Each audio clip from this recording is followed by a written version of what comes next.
The forest doesn't care if you're dying. Eleanor Stevenson learned that truth as she stumbled through the undergrowth, one arm clutched around her shattered ribs, the other cradling a tiny wolf cub against her chest. Blood soaked through her torn shirt, hers, not the pup's. Thank the gods, and every breath felt like swallowing broken glass. But she kept moving. Behind her, the snarls grew closer. Louder. More frenzied. 3 rogues, maybe 4. She'd stopped counting after the first one's claws had ripped through her side. The cub whimpered, and Eleanor pressed her lips to his tiny head, her voice barely a rasp. Shh, baby. Almost there. Almost safe. A lie. She had no idea where there was. No idea if safety even existed anymore. The winter storm matched her desperation. Ice-slicked branches clawed at her face. Wind screamed through the pines like a living thing, and the snow fell so thick she could barely see 3 feet ahead. Her wolf stirred beneath her skin, begging to be released, to fight, to run faster. But Eleanor couldn't shift. Not with the cub. Not when her wolf was wrong. She'd known she was different since her first shift at 13.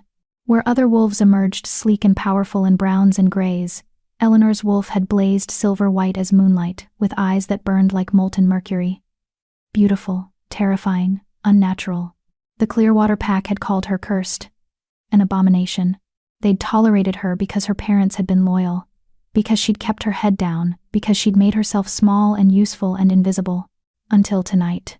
Until she'd found this cub abandoned in the snow, his mother's body cooling beside him, throat torn out by rogues. Until she'd scooped him up without thinking, and the rogues had caught her scent. Until she'd made the choice that damned her.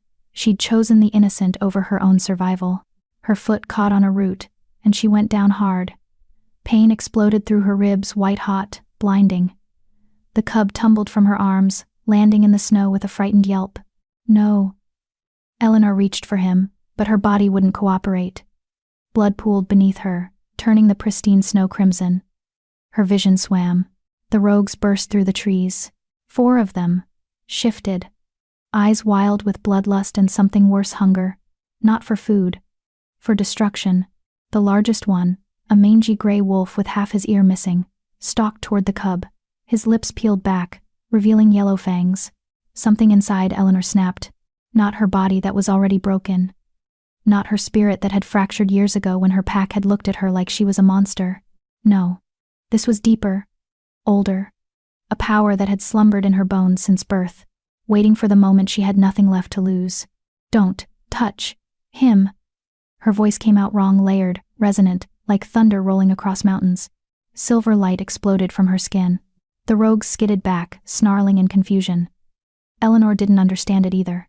She could feel the power crackling through her veins like liquid starlight, burning away the pain, the fear, everything except one singular purpose: protect the innocent.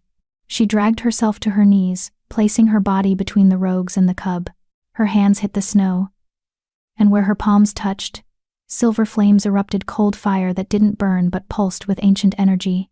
What the hell? One of the rogues shifted back to human form. A scarred man with wild eyes. She's one of them. One of the marked. Impossible. The gray wolf snarled, also shifting.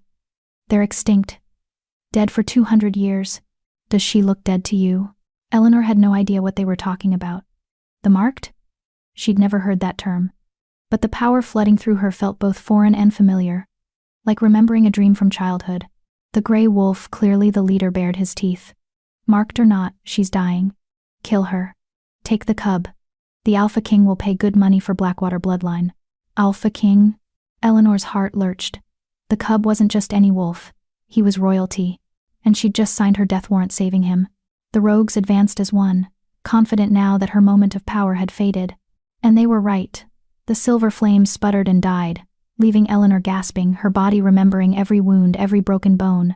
She had nothing left. No strength. No magic. No hope. But she had her choice. Eleanor spread her arms wide, making herself as large as possible, shielding the cub completely. You'll have to go through me. The gray wolf laughed, a sound like grinding stone. That's the idea, sweetheart. He lunged. Eleanor closed her eyes, bracing for death. It didn't come. Instead, the forest went silent. Completely, utterly silent. Even the wind died. Then a growl rolled through the trees, low, primal, saturated with power that made Eleanor's wolf whimper and press flat in submission. Not fear. Recognition. Like her wolf knew that sound, had been waiting for it her entire life. The rogues froze. "Oh gods," one whispered. That's not possible. He never leaves the northern territories." "Run!" the gray wolf screamed. But it was too late. He emerged from the storm like a shadow-given form, a massive black wolf, easily twice the size of the rogues, with eyes that glowed amber gold in the darkness. His fur seemed to absorb the light, making him look less like an animal and more like a piece of the night itself had taken shape and fury. Eleanor had never seen anything so terrifying, or so beautiful. The black wolf didn't hesitate. He was on the gray rogue in seconds, jaws closing around the man's throat before he could shift. The sound of bones snapping echoed through the trees. The other 3 rogues scattered, but 2 more wolves materialized from the storm, one rust-colored, one pale gray, cutting off their escape. The fight was swift and brutal. Eleanor could only watch, frozen, as the massive black wolf and his companions dismantled the rogues with practiced efficiency. It was over in less than a minute. The black wolf stood over the gray rogue's body, blood dripping from his muzzle. Then those burning amber eyes locked onto Eleanor. Her breath caught. He padded toward her slowly, each step deliberate, giving her time to run, as if she could, as if her body had anything left to give. When he was 3 feet away, he shifted. Eleanor had seen plenty of shifts in her life, but nothing like this. His was seamless, effortless, one moment a beast, the next a man kneeling in the snow, completely unbothered by the cold despite his nakedness. And what a man. He was built like violence, barely contained broad shoulders, muscled arms covered in scars, a face too sharp to be handsome but compelling in its intensity. His black hair was long enough to brush his shoulders, and those amber eyes, gods, they pinned her in place like she was a butterfly under glass. But it was his presence that truly stole her breath. Power radiated from him like heat from a forge, not the wild, chaotic energy of the rogues, but something controlled, ancient, absolute. This was an alpha. Not just any alpha. The alpha king the rogues had mentioned. "You're hurt." His voice was deep, rough, edged with something Eleanor couldn't identify. Concern? Anger? Both? She tried to speak, but only managed a weak cough that brought blood to her lips. His jaw tightened. "Javier, shift. Give me your shirt." One of the other wolves, the rust-colored one, shifted into a lean man with kind eyes and immediately stripped off the shirt that had appeared with his shift. Alpha King took it without looking and moved closer to Eleanor. "I'm going to touch you," he said quietly. "To stop the bleeding, don't fight me." Eleanor wanted to laugh. Fight him? She could barely keep her eyes open. He pressed the shirt to her side, and she hissed at the pressure. His hands were surprisingly gentle for someone who'd just ripped out a man's throat. "The cub," Eleanor gasped. "Is he safe?" Alpha King's eyes flicked to where the tiny wolf pup had curled into a ball, shivering but alive. "You protected him. Had to." The words came out slurred. "He's innocent. Just a baby." Something flickered across the Alpha King's face, surprise. Maybe. Or recognition. "Do you know who he is? Does it matter?" Eleanor's vision was graying at the edges. "He needed help. That's all I needed to know. You were willing to die for a stranger's child. Better than living as a coward." Eleanor tried to focus on his face, but everything was getting fuzzy. "Besides, already dead. Clearwater Pack. They'll kill me for this. For the power. For being wrong." "You're not wrong." His voice dropped, became almost tender. "You're marked. One of the ancient bloodline. I thought your line was extinct. Don't know what that means." Eleanor's head lolled forward. "Don't care. Just promise me the cub lives. Please." Strong hands cupped her face, lifting her head. Alpha King's amber eyes burned into hers, and for a moment, Eleanor forgot about the pain, the cold, the fact that she was dying in the snow. "Look at me," he commanded, and Eleanor couldn't have looked away if she tried. "You're not dying tonight. Do you understand? I won't allow it. Not your choice. Everything in these territories is my choice. And I choose you living." His thumb brushed across her cheek, wiping away blood or tears, she wasn't sure which. "You're brave. Foolish, but brave. The world needs more wolves willing to protect the innocent at any cost." "Why do you care?" The question came out barely a whisper. His answer made no sense. Because I've been looking for you for 3 years. Before Eleanor could process that impossible statement, he lifted her into his arms like she weighed nothing. The movement jostled her broken ribs, and she cried out, I know. I'm sorry. But we need to move. More rogues might come. He looked at his companions.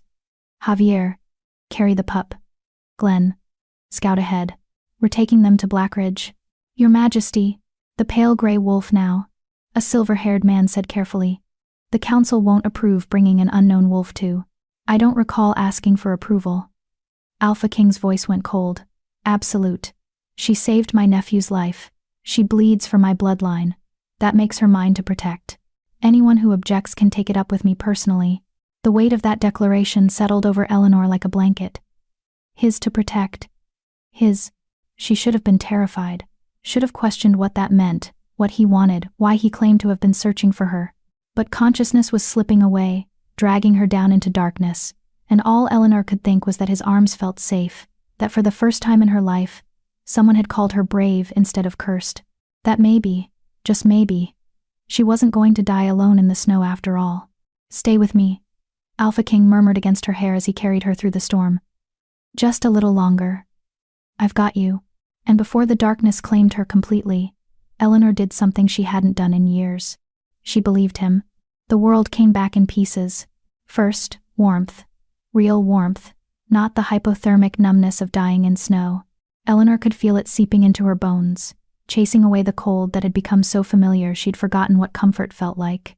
Second, softness. She was lying on something that wasn't frozen, ground a bed. Maybe, with blankets that smelled like pine and wood smoke and something else. Something wild and masculine that made her wolf stir with interest. Third, pain. Oh gods, the pain. Her ribs were on fire. Her side felt like someone had filleted her open. And every muscle in her body screamed in protest when she tried to move. Don't. A hand pressed gently on her shoulder, not restraining, just steadying. You'll tear the stitches. Eleanor's eyes flew open. She was in a bedroom large, rustic, with exposed wooden beams and a stone fireplace crackling with flames. Warm light pooled across hand-carved furniture and thick furs. Through a massive window, she could see snow still falling, but here, she was safe, warm, protected. And sitting in a chair beside her bed, watching her with those impossible amber eyes, was the Alpha King. He dressed black shirt, dark pants, boots, but somehow looked even more dangerous clothed than he had naked in the snow. His presence filled the room, made it feel smaller, made Eleanor hyper-aware of how vulnerable she was. The cub? Her voice came out hoarse, raspy. Sleeping. Javier's mate is looking after him. Alpha King leaned forward, elbows on his knees. He's unharmed, thanks to you. A few bruises, mild hypothermia, but he'll recover fully. Relief flooded through Eleanor so intensely that tears pricked her eyes. Good. That's good. You nearly died saving him. He's a child. He's not your child. Doesn't matter. Eleanor met his gaze steadily, despite the vulnerability of being in his bed, in his territory, at his mercy. Would you have left him to die? Something like respect flickered across his face. No. Then you understand. A long silence stretched between them. Alpha King studied her like she was a puzzle he was trying to solve, his eyes tracking over her face with an intensity that made Eleanor want to squirm. Or maybe lean closer. She wasn't sure which instinct was more dangerous. What's your name? He finally asked. Eleanor. Eleanor Stevenson. Eleanor. He said it slowly, like he was tasting the syllables. I'm Russ Mercer, Alpha King of the Northern Territories, leader of Blackridge Pack. Russ. The name fit him strong, simple, solid as stone. Where am I? My home. The main house in Blackridge Territory. He gestured vaguely toward the window. About 40 miles from where I found you. 40 miles from Clearwater Lands. 40 miles from everything she'd known. Everyone who'd rejected her. They'll come for me, Eleanor said quietly. My pack. They'll want me back too. She stopped, unsure how much to reveal. To punish you? Russ's voice went flat, dangerous. For having the audacity to be powerful? Eleanor flinched. How did you? I saw it. The silver flames. The ancient power. He leaned back, but his eyes never left hers. You're marked, Eleanor. One of the Silver Moon bloodline. I'd recognize that power anywhere. I don't know what that means. It means you're descended from the original wolves, the ones who walked between worlds, who could call on the moon's power directly. They were the first alphas, the most powerful beings in our history. Russ's voice took on an edge of reverence. And they were hunted to extinction 2 centuries ago by wolves who feared their power. The words hit Eleanor like a physical blow. Extinct? Or so everyone believed. His amber eyes burned into hers. Until 3 years ago, when I felt a pulse of silvermoon power during the winter solstice. Distant, untrained, but unmistakable. I've been searching every territory, following every rumor, trying to find the source. Why? The question hung in the air between them, heavy with implications Eleanor wasn't ready to examine. Russ stood abruptly, moving to the fireplace. The flames cast his profile in sharp relief, the strong line of his jaw, the scar that cut through his left eyebrow, the tension in his shoulders. Because of a promise I made, he said finally, and because the old prophecies spoke of the marked returning in our darkest hour, when the packs would be divided, when rogues would rise, when we'd need the ancient power to survive. That sounds like a fairy tale, does it? He turned back to her, and the look on his face made her breath catch. 3 months ago, 5 packs reported coordinated rogue attacks, not random violence, organized raids, strategic targets, someone leading them. 2 weeks ago, they hit a nursery, killed 4 pups, before we could stop them. Horror washed through Eleanor. Who would? Someone who wants to destabilize the packs. Someone with resources and intelligence and a vendetta. Russ's hands clenched into fists. My nephew, the cub you saved, was their next target. They killed his mother, my sister, and were going to use him as leverage to force the council's hand. I'm sorry. The words felt inadequate. About your sister. Pain flickered across his face, there and gone in a heartbeat. So am I. Eleanor wanted to ask more about his sister, about the rogues, about this prophecy he'd mentioned, but exhaustion was pulling at her, making her eyelids heavy. Russ must have noticed, because his expression softened slightly. Sleep, we can talk more when you're healed. My pack won't touch you here. You're under my protection now. He said it with such absolute certainty that Eleanor almost believed him. No one enters Blackridge territory without my permission. You're safe, Eleanor. For the first time in a long time, you're truly safe. She wanted to argue. Wanted to point out that she couldn't stay here, couldn't impose on an alpha king, couldn't trust that this protection wouldn't come with a price she couldn't afford to pay. But her body had other ideas. The warmth, the softness, the bone-deep exhaustion, it all conspired against her. Why are you helping me? She whispered, fighting to keep her eyes open.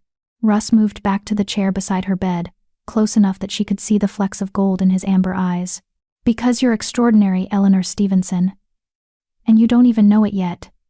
His hand covered hers, large, warm, calloused. Sleep now. I'll be here when you wake. You don't have to. I know. I want to. And there was something in his voice, some thread of vulnerability beneath the power, that made Eleanor's heart stutter in her chest. She let her eyes close, let the darkness pull her under, and the last thing she felt was Russ's thumb tracing gentle circles on the back of her hand. For the first time in her life, Eleanor Stevenson fell asleep, feeling protected instead of hunted. She just hoped it wasn't another cruel dream that would shatter with the dawn. Chapter 2. The King Who Saved Her.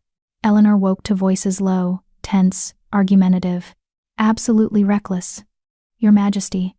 Bringing an unknown wolf into the heart of our territory. She's marked, Wallace. That makes her invaluable. If she's actually marked, we have only your word, and forgive me for saying so, but you've been obsessed with finding Silvermoon descendants for years. What if this is just another powerful wolf and you're seeing what you want to see? Eleanor kept her eyes closed, her breathing steady.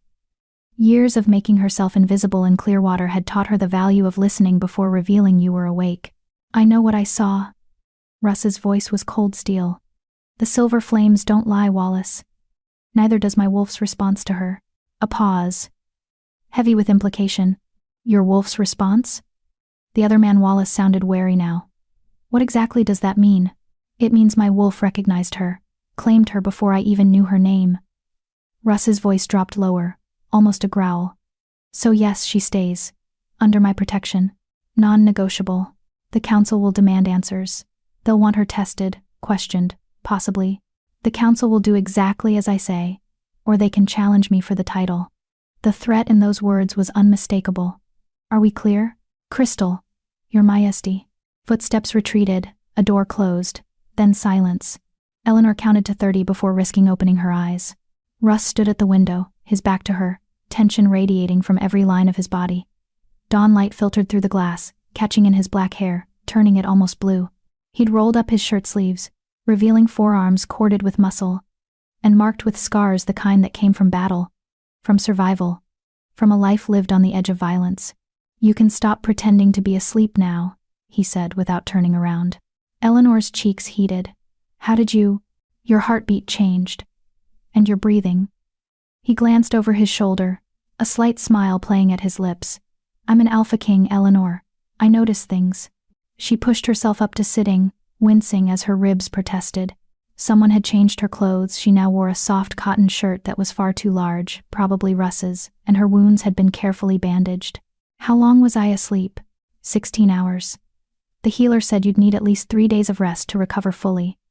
He turned to face her, leaning against the windowsill. But knowing what I've learned about you, I suspect you'll try to leave within 24 hours. I shouldn't be here. Where should you be? Back with the pack that called you cursed. Back with wolves who'd punish you for having the audacity to be powerful. His amber eyes pinned her in place. Or maybe you'd prefer to be dead in the snow, frozen, forgotten, having sacrificed everything for a child that wasn't yours. The words were harsh, but his tone wasn't angry. Just frustrated. Like he genuinely couldn't understand why she'd devalue herself so completely. I don't have anywhere else to go, Eleanor admitted quietly. But I won't be a burden. As soon as I'm healed, I'll leave. Find somewhere new. A pack that needs a... She stopped, unsure what she could even offer. What did you call yourself when your own kind rejected you? A healer, Russ suggested. Because Javier told me you were checking the cub for injuries even while you were bleeding out. Or maybe a warrior. Because you stood against 4 rogues with broken ribs and no backup. Or perhaps a leader. Because in that moment, you made a choice that saved an innocent life, and damn the consequences. Eleanor stared at him. Why are you doing this? Doing what? Trying to make me sound heroic, noble. She gestured helplessly. I'm not. I'm wrong, Russ. My wolf is wrong. My power is wrong. I've known it my entire life.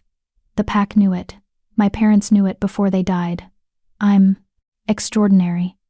He crossed the room in 3 long strides, sitting on the edge of her bed, close enough that she could smell him pine and snow, and something wild that made her wolf perk up with interest. Say it, Eleanor. I'm extraordinary. I can't. Say it. His hand cupped her chin, gentle but insistent, tilting her face up to meet his eyes. Because I'm tired of watching you shrink yourself. Tired of hearing you apologize for existing. You are marked. You are powerful. You are brave. And you are exactly what this world needs, even if you don't believe it yet. His touch burned not painfully, but like coming in from the cold and feeling your frozen skin remember what warmth meant. Eleanor's breath caught, trapped somewhere between her lungs and her throat. I don't understand you, she whispered. We're strangers. You don't know anything about me except that I know you threw yourself between rogues and an innocent child without hesitation. I know you bled out protecting someone else's bloodline. I know your power scared you, but you used it anyway when it mattered. His thumb brushed across her cheekbone, achingly tender. I know that when I found you dying in the snow, you didn't beg for your own life. You begged for his. Tears pricked Eleanor's eyes. He deserved to live. So do you. 3 words. Simple. Devastating. Because no one had ever said that to her before. Not like this. Not like they meant it down to their bones. Russ. Her voice broke. He pulled back, as if sensing she needed space, but his eyes never left hers. I'm not trying to overwhelm you. I need you to understand that you're safe here. Not just physically. You're safe to be yourself, all of yourself. The power, the silver flames, whatever you've been taught to hide. It's not wrong, Eleanor. It's who you are. And what if who I am is dangerous? Then you'll fit right in. A wry smile touched his lips. In case you haven't noticed, I'm not exactly a cuddly house pet. Despite everything, Eleanor felt her own lips twitch. I noticed. Good.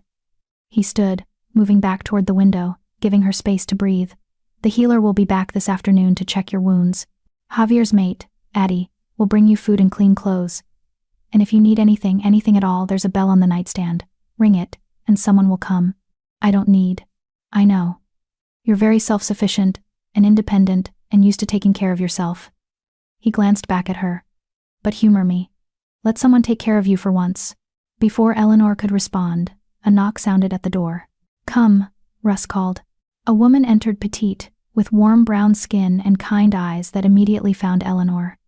She carried a tray laden with food, and behind her, a small wolf cub padded nervously into the room. Eleanor's heart clenched. The cub, alive, healthy. His silver-gray fur fluffed out from a recent bath, and his blue eyes so human, so aware, locked onto Eleanor with unmistakable recognition. Oh, Eleanor breathed.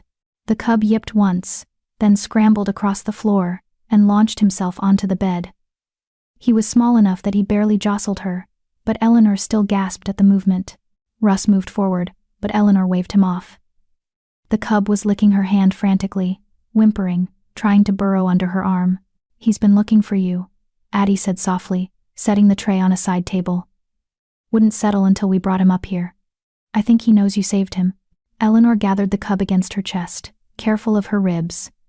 He was warm and solid and alive, and something in her chest that had been clenched tight for 16 hours finally loosened. Hey, little one, she murmured. You're okay. You're safe now. The cub made a sound that was half whimper, half purr, and settled against her like he'd found exactly where he belonged.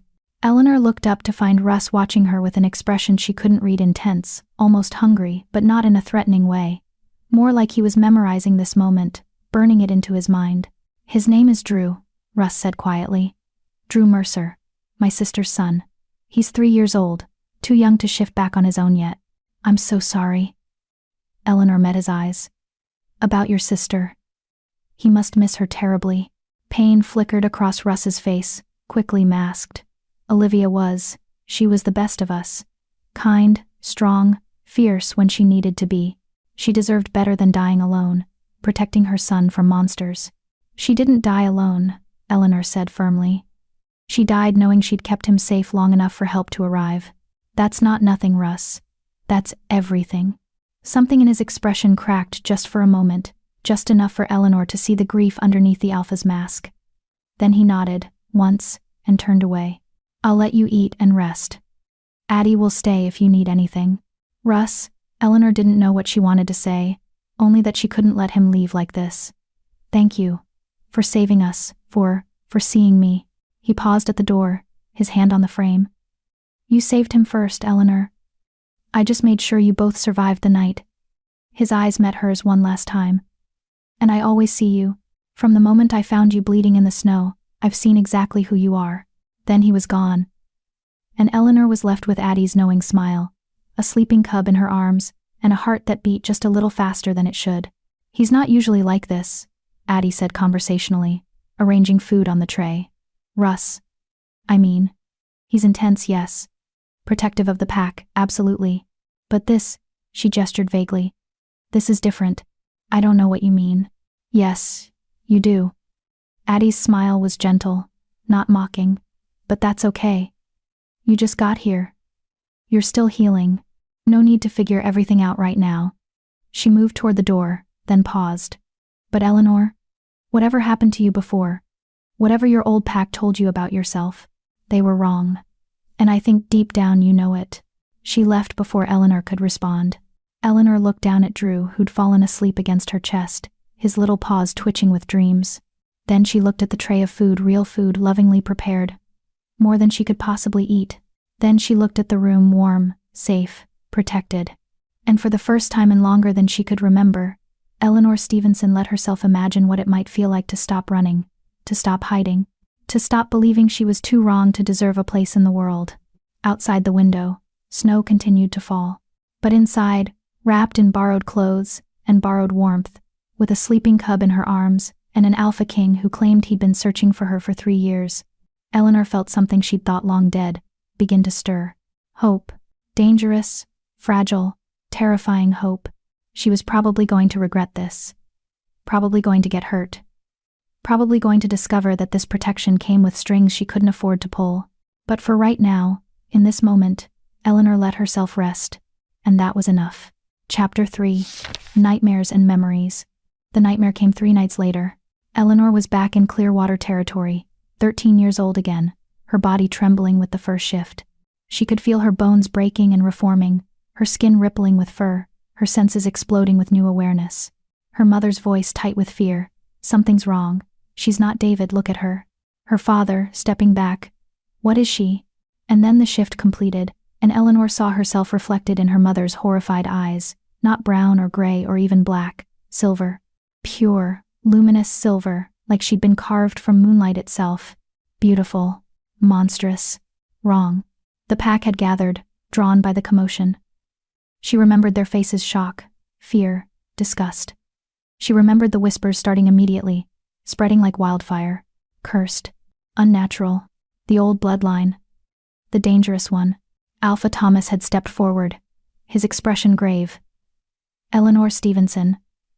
Your wolf is unusual. Until we understand what this means, you are restricted to human form in public spaces. You will not shift unless given explicit permission. Do you understand?" She'd been 13, terrified, desperate to belong. She'd said yes. She'd said yes for 12 years. In the dream, the memory shifted, became darker.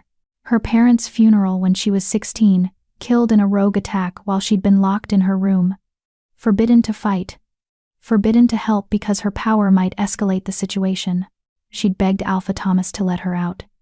Screamed until her throat bled. He'd refused.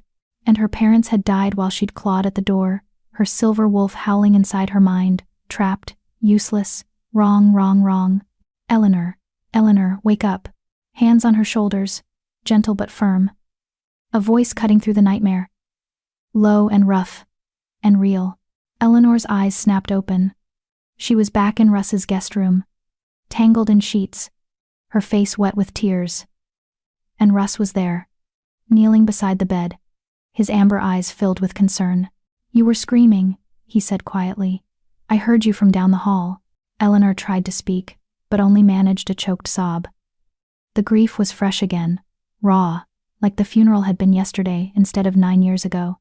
Russ didn't hesitate. He climbed onto the bed and pulled her against his chest, one hand cradling the back of her head, the other wrapped around her waist. His heat surrounded her, solid and real, chasing away the ghosts.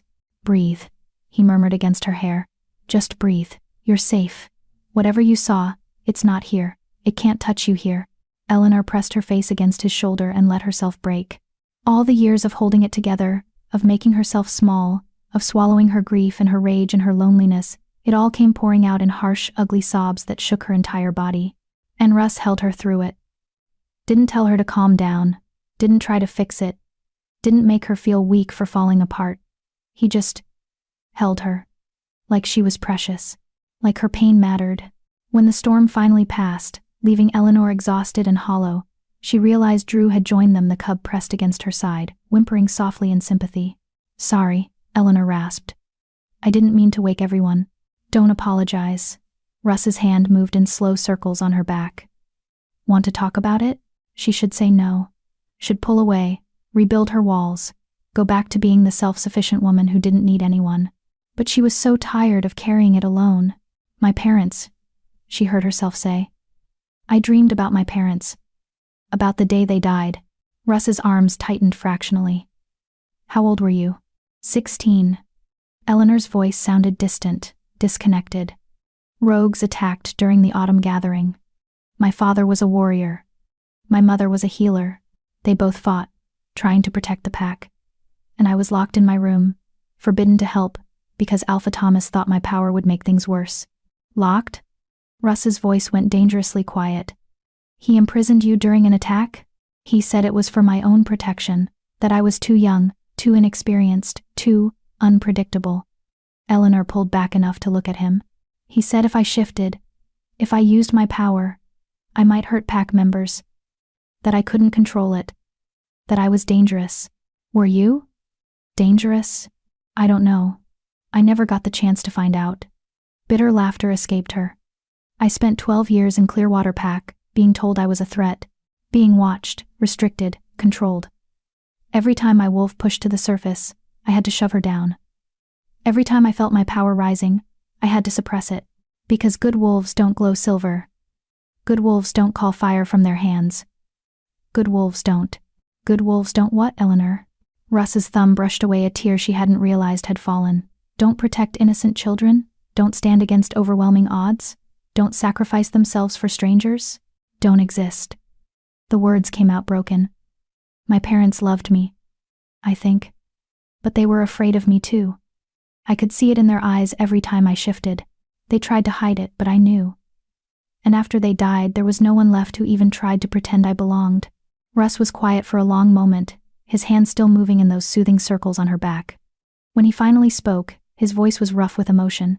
My father was afraid of me too. Eleanor looked up, startled. Russ's expression was distant, focused on some memory only he could see. I was born during a blood moon rare, supposedly ominous. My wolf emerged when I was 11, 2 years earlier than normal. And when I shifted for the first time, I was already huge, powerful. My father, the previous Alpha King, looked at me like I was a threat to his throne. His jaw tightened. Turns out he was right to be afraid. I challenged him when I was 17 and won. You killed your own father? No. He yielded.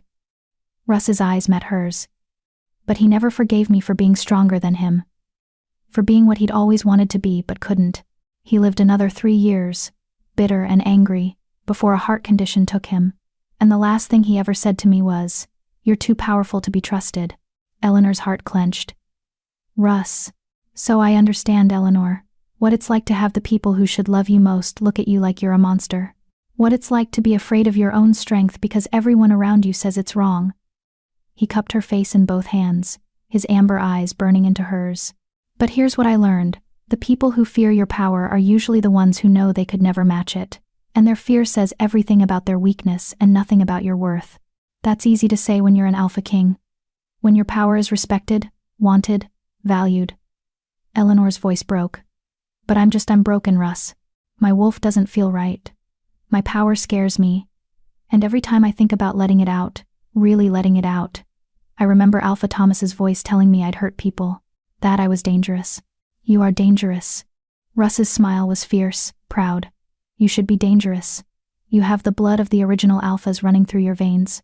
Your power could probably level a city if you really tried. But dangerous doesn't mean evil, Eleanor. A blade is dangerous. Fire is dangerous. The ocean is dangerous. That doesn't make them wrong, it makes them powerful. And power is only as destructive or protective as the person wielding it. How can you be so sure I won't hurt someone? Because I saw you dying in the snow, and you used your last breath to beg for a child's life. His thumbs brushed across her cheekbones. Because Drew trusts you completely, and children always know. Because when your power erupted, it didn't lash out blindly. It created a barrier between the rogues and an innocent. That's not the action of someone who can't control their strength. That's instinct, Eleanor. Pure, protective instinct. Eleanor wanted to believe him. God's. She wanted to believe him so badly it hurt. What if I'm not who you think I am? She whispered. What if the prophecy is wrong, and I'm just a mistake? A wolf who should have died out with the rest of the marked. Then you're the most magnificent mistake I've ever seen. Russ leaned his forehead against hers, close enough that she could feel his breath on her lips. But I don't think you're a mistake. I think you're exactly what you're supposed to be. And I think Clearwater Pack did everything they could to kill your spirit because they knew if you ever truly believed in yourself, you'd be unstoppable. Drew yipped softly, as if in agreement. And despite everything, Eleanor felt a laugh bubble up in her chest. You're very good at speeches, she said. It's the Alpha King thing, comes with the territory. But his smile was soft, genuine. Feeling better? A little. She was. The nightmare's grip had loosened, replaced by something warmer, steadier. Thank you. For this. You didn't have to. Eleanor. He pulled back just enough to look her in the eyes. I know we've only known each other 3 days. But I need you to understand something. Her heart stuttered. What? When I found you in the snow, my wolf didn't just recognize your power. He recognized you. As in, you specifically. Like he'd been waiting for you his entire life. Russ's voice dropped lower, intimate. Wolves mate for life, Eleanor. And when we find our mate we know. Instantly, Completely. Without question. The air between them went electric. You're saying Eleanor couldn't finish the sentence. Couldn't let herself hope for something that impossible. I'm saying my wolf has claimed you. And while I'm trying very hard to give you space, to let you heal and adjust and figure out what you want, it's taking every ounce of control I have not to. He stopped, jaw clenching. Not to make this harder for you than it already is. Eleanor's mind reeled. Mates. He was talking about mates. About the bond that was supposed to be sacred. Permanent. Unbreakable. About choosing her. I don't know what to say, she admitted. You don't have to say anything. Not now. Russ stood, carefully extracting himself from the bed. I just needed you to know. So when you're ready, if you're ever ready, you'll understand why I can't just let you leave. Why I'll fight anyone who tries to hurt you. Why? He ran a hand through his hair. Frustrated. Why you matter to me in ways I'm probably not explaining well at all. Eleanor sat up, wincing as her still healing ribs protested. Russ, I don't know how to be someone's mate. I don't even know how to be comfortable in my own skin. How can I possibly? You don't have to be anything except yourself. He moved toward the door, then paused.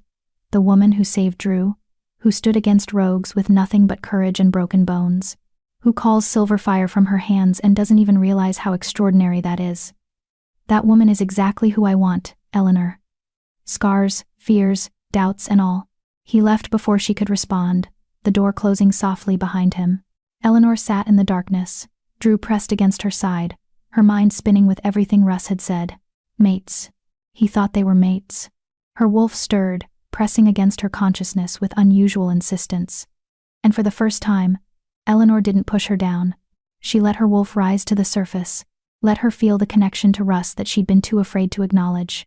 And oh gods, her wolf recognized him too, knew him, wanted him with a ferocity that took Eleanor's breath away. This was real. This was happening. And Eleanor had absolutely no idea what to do about it. She looked down at Drew, who'd fallen back asleep, his little body warm and trusting against her. Your uncle is going to be the death of me, she whispered. Drew's tail wagged once, even in sleep. Despite everything, the nightmares, the revelations, the impossible situation she'd found herself in, Eleanor felt her lips curve into a small smile.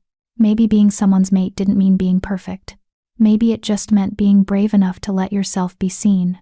And Eleanor had faced down rogues, bled for a stranger's child, and survived a pack that had tried to break her spirit for 12 years. Surely she could be brave enough for this too, couldn't she? Chapter 4. The Ancient Circle Awakens. Eleanor had been at Blackridge for a week when Russ asked her to take a walk. Her ribs had healed enough that she could move without gasping, and the gash in her side had closed to an angry pink scar. Addie had brought her proper clothes, soft leggings, a thick sweater, boots lined with fur. Everything fit perfectly, like they'd been chosen specifically for her. Where are we going? Eleanor asked as they left the main house, Drew padding along beside them in wolf form. The cub refused to be separated from her for more than a few hours at a time. Somewhere you need to see. Russ's breath fogged in the cold air. Snow had fallen overnight, blanketing the territory in pristine white. Somewhere that might help you understand what you are. Eleanor's stomach tightened with anxiety, but she followed. She'd been avoiding this conversation all week, the mate bond, the prophecy, her supposed destiny. Russ had given her space, but she'd felt his eyes on her constantly, tracking her movements, checking on her healing. It should have felt suffocating. Instead, it felt safe. They walked in comfortable silence through the forest, the crunch of snow beneath their feet the only sound. Eleanor noticed things about Blackridge territory that Clearwater had never had: markers of care, of cultivation. The paths were maintained. The trees showed signs of selective cutting for sustainable growth. She spotted wards carved into certain trunks, protection symbols she recognized from her mother's healing work. You take care of your land, she observed. The land takes care of us. Only fair to return the favor. Russ glanced at her. Clearwater didn't maintain their territory? Alpha Thomas believed in dominance over nature, not partnership with it. Eleanor's voice went flat. He clear-cut sections for profit, overhunted the game. Let pollution from nearby towns seep into the streams. My mother used to argue with him about it. Said we were killing the land that sustained us. Smart woman. She was. Eleanor's throat tightened. She taught me everything she knew about healing, about herbs, about the old ways. Said even if the pack didn't value those skills, I should. That knowledge was power they couldn't take from me. Russ was quiet for a moment. She sounds like she loved you very much. She did. But she was still afraid. Eleanor kicked at a clump of snow. Love and fear can exist in the same heart. I learned that early. They crested a hill, and Eleanor's breath caught. Below them lay a valley she hadn't seen before, a hidden pocket of land surrounded by ancient pines. In the center stood a stone circle, weathered by time but still intact. Each stone was taller than a man, carved with symbols that seemed to pulse with faint light even in daylight. And in the very center, a single stone altar draped in snow. "What is this place?" Eleanor whispered. "The Moonstone Circle, built by the first wolves over 1,000 years ago." Russ started down the hill, his voice reverent. "It's a sacred site, one of only 3 remaining in all the territories. My ancestors have protected it for generations." Eleanor followed, her wolf stirring with unusual intensity. The closer they got to the circle, the more her skin prickled with energy. It felt like standing near lightning about to strike, electric, dangerous, alive. Drew whined softly, pressing against her leg. "It's okay," Eleanor murmured, though she wasn't sure it was. They entered the circle, and the moment Eleanor crossed the threshold, everything changed. The air grew thick, heavy with power. The symbols on the stones began to glow, not with reflected light, but with their own inner luminescence. Silver light, the exact shade of her wolf's fur. "Russ," Eleanor's voice shook. "What's happening?" He stood at the altar, watching her with an expression of awe and something else. "Vindication, maybe. The circle recognizes you. It hasn't reacted to anyone in over 200 years." Eleanor took another step forward, and the light intensified. Her skin began to glow in response, silver flames dancing across her arms without heat, without pain, just pure, radiant energy. "I don't understand." "Look at the altar." Eleanor approached slowly, Drew staying close. The stone altar was carved with intricate designs, wolves running beneath a full moon, figures with raised hands calling down light, battles and births and deaths all woven together in an epic story. But it was the center image that made Eleanor's heart stop. A woman stood with arms outstretched, silver flames pouring from her hands. Around her, the world was chaos, darkness, destruction, wolves falling.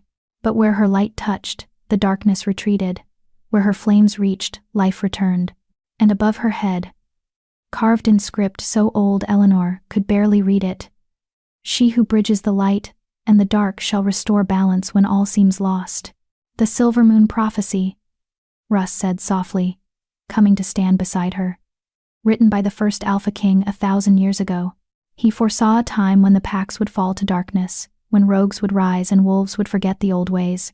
And he saw that one of the marked would return to save us." Eleanor's hands trembled. "That's not me. That can't be me. I'm just—" "You're marked. You have the silver flame. And you appeared exactly when the prophecy said you would, when darkness was rising, when innocents were dying, when we needed you most." "No." Eleanor stepped back, shaking her head. "This is insane. I didn't appear because of some prophecy. I appeared because I stumbled across a child being murdered and couldn't walk away. That's not destiny, that's just being decent. Is it?"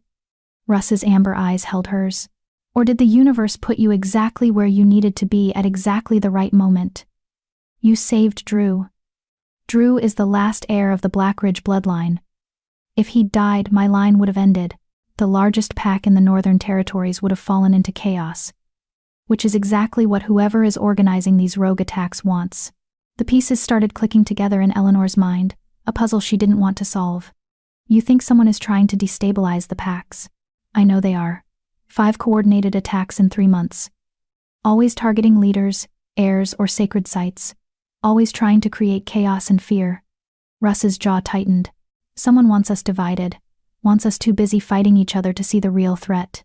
"What real threat?" "I don't know yet, but the prophecy mentions darkness rising." He gestured to the altar.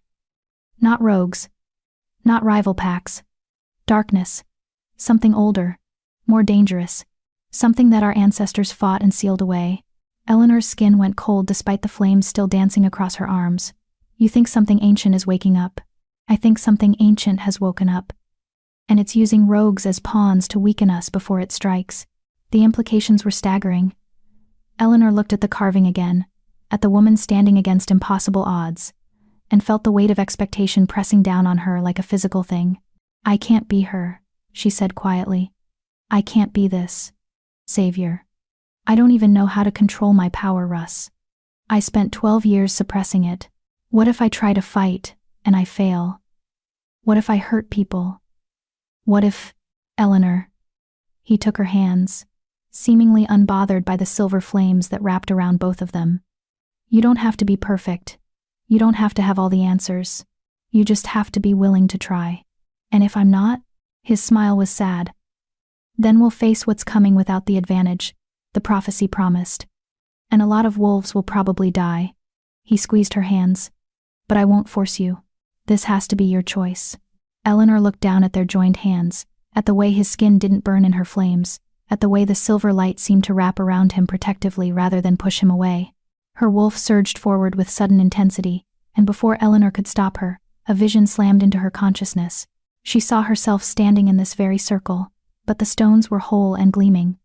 Wolves surrounded her, hundreds of them, maybe thousands. And facing them across a field of ash and bone was something massive. Something wrong. Something that shouldn't exist in the waking world. Shadow made manifest. Darkness given form. And Eleanor, the Eleanor in the vision, didn't flinch. She raised her hands, and silver flames erupted like a tidal wave, crashing against the darkness with the force of a hurricane. The vision shattered. Eleanor gasped, stumbling. Russ caught her immediately, his arms wrapping around her waist. "What happened? What did you see?" "I saw," Eleanor's voice shook. "I saw war. I saw something terrible coming. And I saw myself fighting it. Did you win?" "I don't know." The vision ended before. She looked up at him, fear and wonder warring in her chest. "Russ, what if this is real? What if I really am supposed to do this?" "Then you won't do it alone." His hand cupped her cheek. "I'll be beside you every step. My pack will support you. And we'll find others, wolves who still remember the old ways, who aren't afraid of power that's different." "Why?" The question burst out of her. "Why would you risk everything for me? For a prophecy that might not even be true? Because I've seen what you're capable of when you're terrified and bleeding and backed into a corner. I've seen your heart, Eleanor." His thumb brushed across her lips. "And because my wolf chose you before I even knew your name. Whether that's destiny or instinct, or just dumb luck. I don't care. I choose you. The prophecy is just confirmation of what I already knew." Eleanor's breath hitched. The mate bond thrummed between them, undeniable now in this sacred space. She could feel him, his determination, his fierce protective instinct, his absolute certainty that she was worth fighting for. And underneath it all, something deeper. Something that made her wolf whine with longing. Love. He was falling in love with her. Maybe already had. "I'm scared," she admitted. "Good. Fear means you understand the stakes." He leaned his forehead against hers. "But don't let fear make your choices. Let courage make them. Let the part of you that saved Drew, that stood against rogues, that survived 12 years of being told you were wrong, let her decide." Drew yipped, dancing around their feet. The cub's energy was infectious, joyful despite everything he'd lost.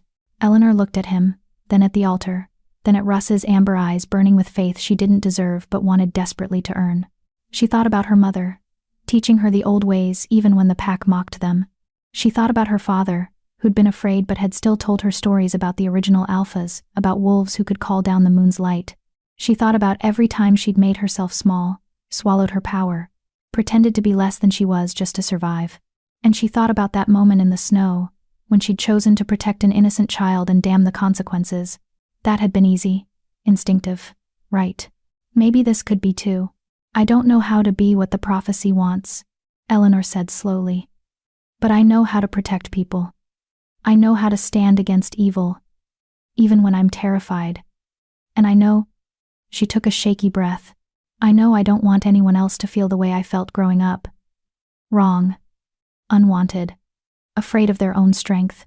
Russ's smile was brilliant, transforming his harsh features into something beautiful. "Then that's enough. We'll figure out the rest as we go. You make it sound simple." "It is simple. Not easy but simple." He pulled her closer. "You're not alone anymore, Eleanor. You don't have to carry this by yourself." The silver flames pulsed brighter, responding to her emotions. And this time, Eleanor didn't try to suppress them. She let them burn, let them dance, let them fill the circle with light that had been absent for 2 centuries. The stones sang an actual sound, like crystal bells resonating with her power. Drew howled, his young voice joining the symphony. And Russ held her through it all. Unafraid. Unwavering. When the flames finally subsided, Eleanor felt different. Not more powerful, exactly, but more complete. Like pieces of herself she'd locked away had finally clicked back into place. "What happens now?" she asked. "Now we prepare. I'll call a council meeting, introduce you properly to the pack. We'll start training you to control your power, teaching you the old histories." Russ's expression grew serious. "And we'll get ready for whatever's coming. Because if that vision was true, we don't have much time." Eleanor nodded, fear and determination tangling in her chest. Okay. I'll try. That's all I ask." He pressed a kiss to her forehead, gentle and reverent. "Thank you, Eleanor. For being brave. For choosing to fight. For being exactly who you are." They stood in the ancient circle as snow began to fall again, soft and quiet. Drew curled up on the altar, already falling asleep, and Eleanor let herself lean into Russ's warmth, accepting the comfort she'd denied herself for so long. Somewhere in the forest, a raven cawed harsh, discordant. Eleanor's wolf bristled with sudden unease. Russ tensed, his eyes scanning the trees. "What is it?" "I don't know. But something's—" She couldn't finish the sentence. Because emerging from the forest, moving with predatory grace, were wolves, a dozen of them, maybe more. But these weren't rogues. These were Clearwater wolves. And leading them, his gray fur streaked with white, his eyes cold and calculating, was Alpha Thomas. He shifted as he approached the circle, his pack fanning out behind him. "Eleanor Stevenson. I believe you have something that belongs to me." Chapter 5. When the past comes calling. Eleanor's blood turned to ice. Alpha Thomas looked exactly as she remembered, tall, broad-shouldered, with silver hair and cold gray eyes that had never held warmth when they looked at her. He wore authority like a second skin, and behind him his wolves stood in perfect formation, obedient, controlled, terrified of disappointing him. She recognized some of them: Brad, who'd been 2 years ahead of her in training; Sandy, who'd once been kind before the pack's fear of Eleanor had made kindness too dangerous; Glenn, no, different Glenn. This one younger, meaner. All of them watching her like she was prey. Russ moved in front of Eleanor immediately, his body a shield. "Alpha Thomas. You're a long way from Clearwater territory. And you're on my land without permission or invitation. My apologies, Alpha King." Thomas's tone was anything but apologetic. "But this is a pack matter. Eleanor is one of mine, and she left without proper release from her obligations. I'm simply here to collect what's mine and return home." "I'm not yours." The words came out of Eleanor before she could stop them. "I was never yours. You made that abundantly clear for 12 years. Thomas's eyes narrowed. "You were under my protection. I was under your control. There's a difference." Eleanor stepped out from behind Russ, ignoring his low growl of warning. Her hands trembled, but she kept them at her sides. "You locked me away, forbade me to shift. Let my parents die while I begged you to let me fight. You don't get to call that protection. I kept you safe. You kept yourself safe from me." Silver flames sparked at Eleanor's fingertips, involuntary, responding to her anger. "Because you knew if I ever learned to control my power, I'd be stronger than you, and you couldn't stand that." Thomas's face went red. "How dare you speak to me with such disrespect? She speaks truth. And truth doesn't require your permission." Russ's voice was cold steel. "Eleanor is under my protection now. She's made her choice to leave Clearwater, and unless you have a formal grievance to present to the Northern Council, this conversation is over. I have every right to reclaim a pack member who fled without." "Fled?" Eleanor's laugh was bitter. "I was bleeding out in the snow, saving your nephew from rogues you failed to stop. That's not fleeing. That's surviving." One of the Clearwater wolves, Sandy, shifted uncomfortably. "Good. Let them remember she'd nearly died protecting an innocent while they sat safe behind Thomas's walls." Thomas's jaw tightened. "The fact remains that you are bound by Clearwater law. Your law ended the moment she crossed into my territory." Russ took a step forward, and the temperature seemed to drop 10 degrees. "And even if it hadn't, she's marked. One of the Silver Moon bloodline. That makes her subject to ancient law, not pack law, which means she answers to the Council of Alphas, not to you. Eleanor saw calculation flash across Thomas's face. He'd known. Of course he'd known what she was. That's why he'd spent 12 years keeping her suppressed, controlled, afraid to use her power. The marked are extinct, Thomas said, but his voice lacked conviction. Clearly not. Russ gestured to Eleanor, to the stones still glowing faintly with silver light. The moonstone circle recognizes her. The prophecy recognizes her. And I recognize her. Your opinion on the matter is irrelevant. You would risk interpack conflict over one wolf? Thomas's eyes went hard. She's damaged goods, Mercer. Unstable. Dangerous. I spent years trying to teach her control, and she never learned. What makes you think you can succeed where I failed? Because I'm not trying to break her spirit. Russ's words were quiet, but they carried like thunder. I'm trying to help her remember she was never broken to begin with. Eleanor's throat tightened with emotion. No one had ever defended her like this. No one had ever stood between her and authority and said, no, you don't get to hurt her anymore. Thomas's expression darkened. I came here, offering peace, offering to take her back despite her disobedience. But if you insist on keeping her, I do, then you're declaring her a member of Blackridge Pack, which means any crimes she commits, any damage she causes, any instability she brings that falls on you. Thomas smiled, cold and calculating. Are you prepared for that responsibility, Alpha King? Absolutely. Russ didn't hesitate. Eleanor has my full protection and the full support of Blackridge Pack. If anyone has an issue with that, they can bring it to the Northern Council. But until then, she stays. And you leave. Now. The Clearwater Wolves shifted nervously. They'd come expecting to collect a wayward pack member, not to face down an Alpha King on his own territory. But Thomas wasn't done. Perhaps Eleanor should have a say in this. He looked past Russ, his gray eyes finding hers. After all, she's lived in Clearwater her entire life. She knows our ways, our traditions.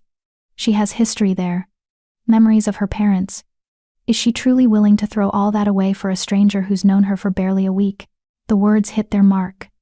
Eleanor felt doubt creep in, cold and insidious. He was right, wasn't he? She'd known Russ for 7 days, 7 days against 25 years. What if this was just infatuation? What if the mate bond was making her irrational? What if she was making a terrible mistake? Eleanor. Russ's voice was soft, meant only for her. You don't have to decide anything right now. But know this, whatever you choose, I won't force you. If you want to go back to Clearwater, I'll let you go. But if you want to stay here, if you want to learn about your power and your heritage, if you want to be seen for who you really are, then stay. And I'll stand between you and anyone who tries to make you feel wrong again. Eleanor looked at Thomas. At the man who'd controlled her for 12 years, who'd let her parents die, who'd made her believe she was cursed. Then she looked at Russ. At the man who'd carried her broken body through a storm, who'd held her through nightmares, who looked at her silver flames like they were beautiful instead of terrifying. The choice should have been impossible. It was the easiest decision she'd ever made. I'm staying. Her voice came out stronger than she expected. I'm staying with Blackridge Pack. I'm staying with Russ. And I'm done letting you make me feel ashamed of what I am. Thomas's face went cold. You're making a mistake. Maybe. But it's my mistake to make. Eleanor stepped fully out from behind Russ, facing her former alpha directly. You don't own me. You never did. And I'm done pretending you have any power over my life. You ungrateful. Careful. Russ's voice dropped to a growl. You're still on my territory. And insults directed at my pack members are insults directed at me. The tension ratcheted up another notch. Eleanor could see Thomas's wolves preparing to shift, could feel violence hovering in the air like a living thing. Drew whimpered from the altar, sensing danger. And that small sound, that frightened child's cry, made Eleanor's decision crystallize into absolute certainty. You want to know why I left? Eleanor's hands burst into silver flame, bright enough to make several Clearwater wolves stumble back. Because I'd rather die free than live as your prisoner. Because I'd rather risk everything with people who see my worth than spend another day with people who see only my flaws. Because when rogues were killing children, I fought to protect them. And what did you do? Nothing. You've done nothing except try to keep wolves like me small and scared and controllable. The flames spread up her arms. Not burning, just radiating pure power. The moonstone circle responded, the carved stones blazing with light. This is what I am. Eleanor's voice echoed with that strange layered quality she'd heard the night she saved Drew. I am marked. I am Silvermoon bloodline, and I am done apologizing for being powerful. So you can either accept that and leave peacefully, or you can challenge me here and now, and see exactly what 12 years of suppression looks like when it finally breaks free. The silence was absolute. Thomas stared at her like he was seeing her for the first time. Behind him, his wolves had gone completely still, torn between instinct to submit to obvious power and loyalty to their alpha. You've changed, Thomas said finally. No. Eleanor's smile was sharp. I've just stopped pretending to be what you wanted me to be. For a long moment, Eleanor thought Thomas might actually challenge her. She could see the calculation in his eyes, the wounded pride, the fury at losing control. But he was also a survivor. And survivors knew when they were outmatched. This isn't over. Thomas shifted back to wolf form, his pack following suit. The council will hear about this. About an alpha king harboring a dangerous wolf, making claims about extinct bloodlines, disrupting pack hierarchy. Let them hear. Russ's smile was all teeth. I look forward to explaining to the council how you suppressed and abused one of the marked for over a decade. I'm sure they'll find that fascinating. Thomas's wolf snarled. But he was already backing away. He'd lost this confrontation. And they both knew it. The Clearwater wolves melted back into the forest, their retreat swift and silent. Only Sandy paused at the tree line, shifting back for just a moment. Eleanor, she called. I'm sorry. For not being braver. For not speaking up. I'm glad you got out. Then she was gone, leaving Eleanor staring after her with tears burning in her eyes. The moment the Clearwater wolves were out of sight, Eleanor's legs gave out. Russ caught her before she hit the ground, gathering her against his chest. I've got you. You're okay, you did so well. I can't believe I just… Eleanor's voice shook. I threatened an alpha. I could have started a war. What if… You stood your ground, you claimed your power, you chose yourself. Russ pulled back enough to look at her face. And you were magnificent.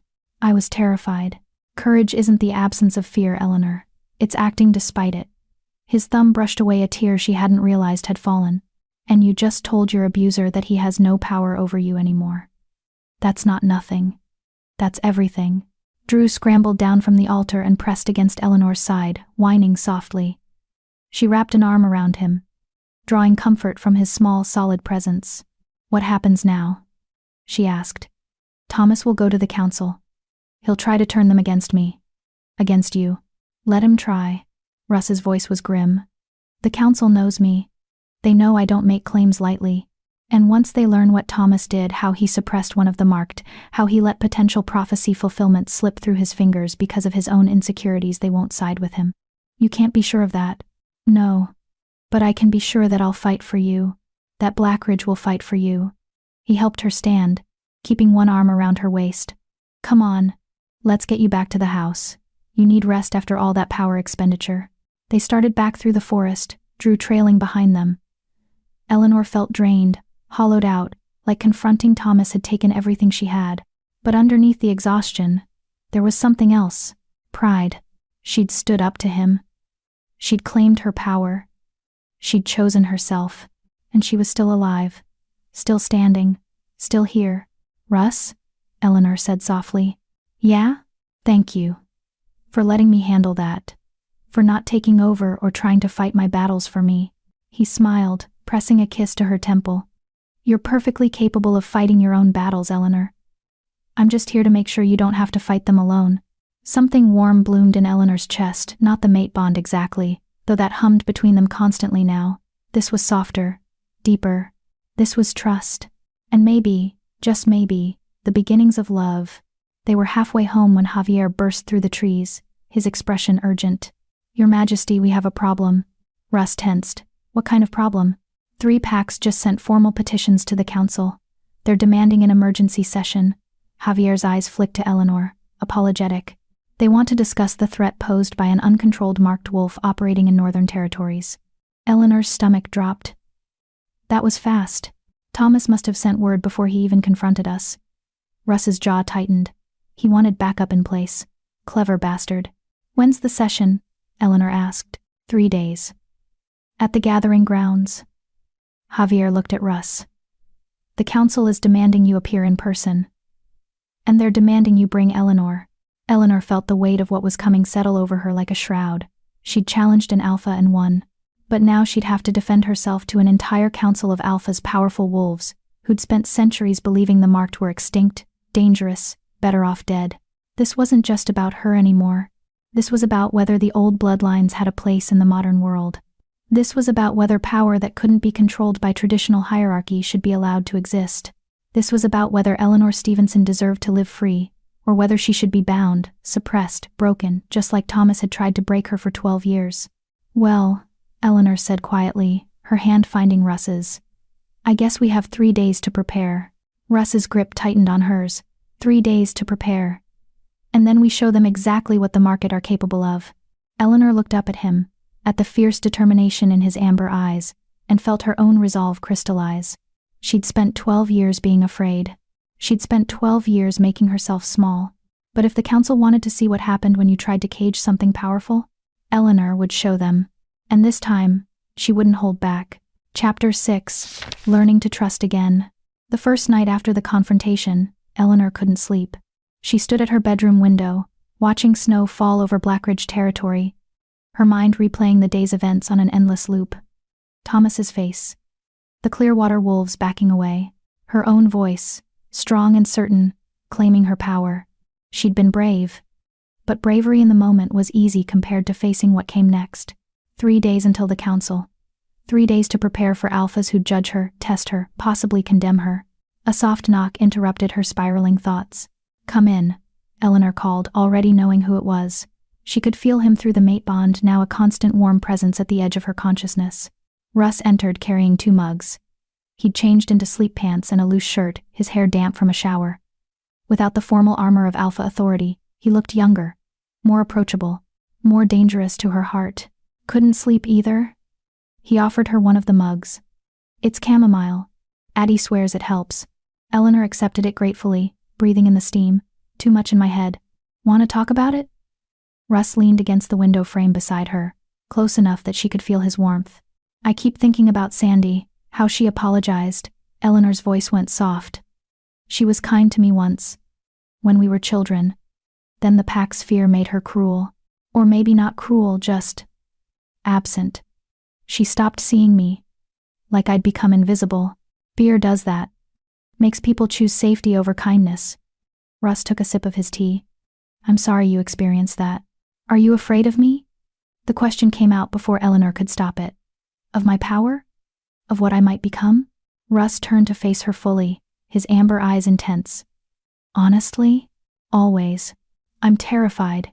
His admission shocked her. "But not of your power, Eleanor. I'm terrified of failing you. Of not being strong enough to protect you from what's coming. Of watching you get hurt because I wasn't fast enough, smart enough, ruthless enough." His hand came up to cup her cheek. "I'm terrified of losing you before I've even really had you." Eleanor's breath caught. "Russ, I know it's fast. I know we barely know each other in the conventional sense. But the mate bond doesn't lie, Eleanor. My wolf knows you. And every day I spend with you, I discover something new that makes me fall harder." His thumb brushed across her lips. "Like how you check on Drew every morning before you check on yourself. Or how you apologize to plants when you have to harvest them for medicine. Or how you hum when you think no one's listening." "I don't hum," Eleanor protested weakly. "You do, this soft, unconscious melody. I heard it yesterday when you were organizing the herb stores." His smile was tender. "It's beautiful. You're beautiful. And I'm terrified that one day you'll realize you could do better than a wolf who killed his way to a crown." Eleanor set down her mug and took his face in both hands. "You didn't kill your way anywhere. You earned your position through strength, yes, but also through caring for your pack, through making hard choices, through being the kind of alpha who'd risk political conflict to protect someone who needed help. You make it sound noble.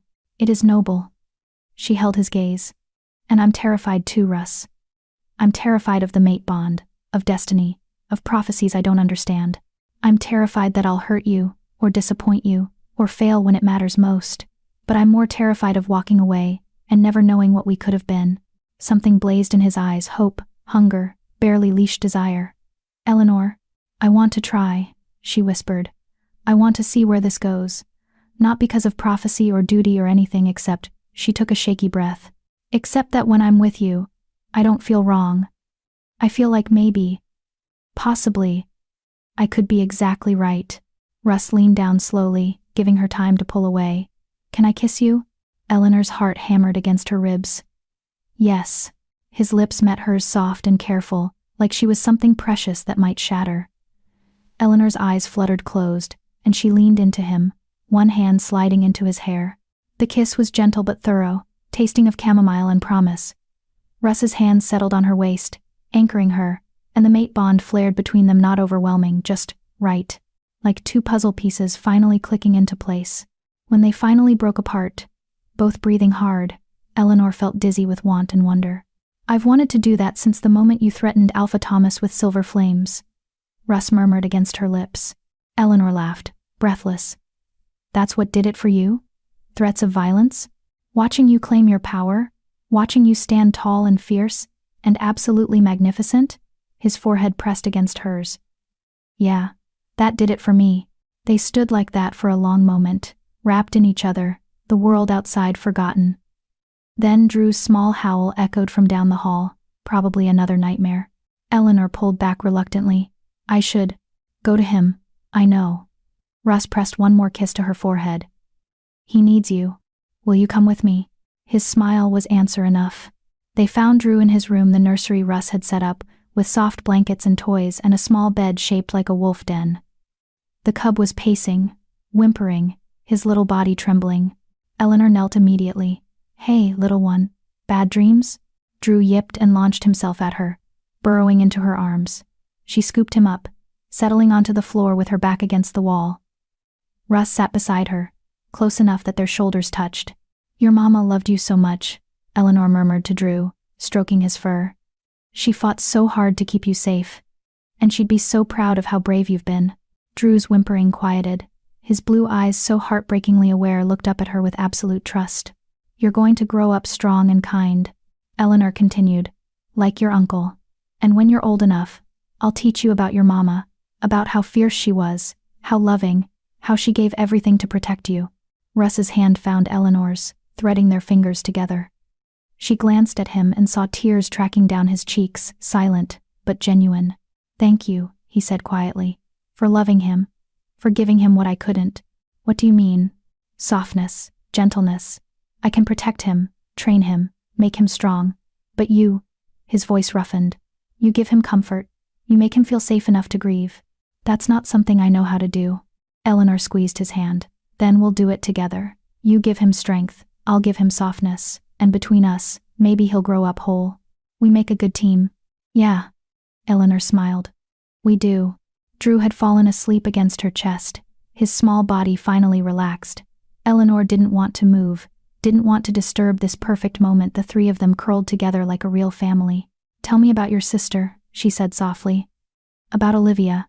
Russ was quiet for so long, Eleanor thought he might not answer. Then, she was 5 years younger than me, and from the moment she was born, she had this light about her, like joy was her default state. His smile was sad. Our father ignored her because she wasn't male, wasn't a potential heir, and our mother died when Olivia was 3. So I raised her, mostly, made sure she ate, trained her to fight, protected her from our father's moods. She was lucky to have you. I was lucky to have her. She reminded me that being powerful didn't mean being cruel, that strength could be gentle. He stared at Drew. When she told me she was pregnant, I was terrified, but she was so happy, Eleanor, so ready to be a mother. And when Drew was born, his voice broke. I'd never seen her more complete. Eleanor leaned her head on his shoulder, offering silent comfort. The rogues knew exactly when to strike, Russ continued. I was at a council meeting 3 territories away. Most of my warriors were with me. Olivia was alone with Drew and only 2 guards. She held them off for 20 minutes, giving Drew time to hide. By the time my wolves arrived, he couldn't finish. Didn't need to. I'm so sorry, Eleanor whispered. I should have been there. Should have protected her. You can't be everywhere, Russ. And she knew that. She knew the risks and she fought anyway because that's what mothers do. That's what love does. Eleanor turned to look at him. And now you're honoring her by raising her son, by loving him, by making sure he grows up knowing how much she sacrificed. That's not failure, that's love. Russ kissed her, then deeper this time, more desperate, like he needed her to chase away the ghosts. Eleanor kissed him back, pouring everything she felt into it. Comfort, understanding, acceptance, want. When they broke apart, both breathing hard, Drew made a small sound of protest at being jostled. "Sorry, little man," Russ murmured, stroking the cub's ears. They sat in comfortable silence, the three of them, until Eleanor's eyes grew heavy. "Stay," Russ said quietly. "Sleep here tonight. We'll keep the nightmares away together." Eleanor should have said no. Should have maintained some distance, some propriety. Instead she said, "Okay." Russ gathered Drew carefully and placed him in his small bed, tucking blankets around him. Then he stretched out on the floor beside Eleanor, pulling her against his chest. "This okay?" he asked. "Perfect." And it was. His arms around her, his heartbeat steady beneath her ear, the sound of Drew's soft breathing, all of it combined to create the safest she'd ever felt. "Eleanor?" Russ's voice was drowsy. When this is over, the council, the rogues, whatever's coming, I'm going to court you properly. Take you on dates, show you all the beautiful places in my territory, make you believe you deserve everything good this world has to offer." Eleanor's throat tightened with emotion. "I'd like that." "Good." He pressed a kiss to the top of her head. "Sleep now. I've got you." And surrounded by warmth and safety and the tentative beginnings of love, Eleanor finally slept. The next 2 days passed in a blur of preparation. Russ called in his most trusted advisors, Javier, his beta, Wallace, his second, and Addie, who apparently had a gift for political maneuvering. They strategized, debated, planned for every possible scenario the council might throw at them. But Russ also made time for Eleanor. Every morning, they trained. Not combat, not yet. First, she needed to learn control. "Your power responds to emotion," Russ explained as they stood in a clearing far from the main house. "Fear makes it explosive. Anger makes it destructive. But what does calm make it?" Eleanor closed her eyes, centering herself the way he'd taught her. She reached for her power, that silver flame that lived beneath her skin. And instead of shoving it down, she invited it up. Gently, carefully. Silver light bloomed across her palms, steady and controlled. "Good," Russ said. "Now hold it. Don't let it flare. Don't let it die. Just be with it." Eleanor held the flames, feeling their warmth, their potential. For the first time, they didn't feel foreign or frightening. They felt like coming home. "How does it feel?" Russ asked. "Like breathing." Eleanor opened her eyes, marveling at the light dancing across her hands. "Like this is what I was always meant to do." Russ's smile was proud. "Because it is. This isn't wrong, Eleanor. This is you. Whole, complete, powerful." They trained for hours, with Russ pushing her to explore her abilities. She learned she could shape the flames, control their intensity, even make them solid enough to form barriers or weapons. "The old texts say the marked could do incredible things," Russ said, watching her create a sword of silver fire. "Heal mortal wounds, speak to the moon itself, bridge the gap between life and death. You're just scratching the surface." Eleanor let the sword dissolve. "That's terrifying. That's extraordinary." He pulled her close. "And you're going to show the council exactly what extraordinary looks like."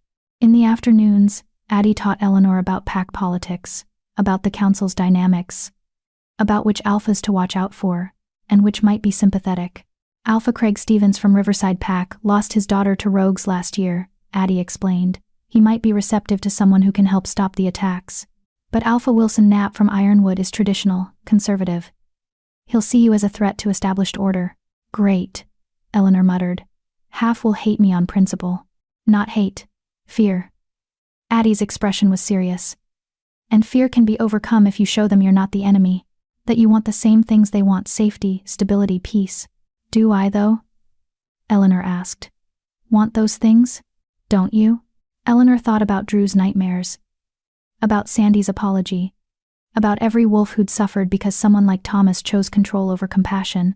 "I want better than what we have," she said quietly.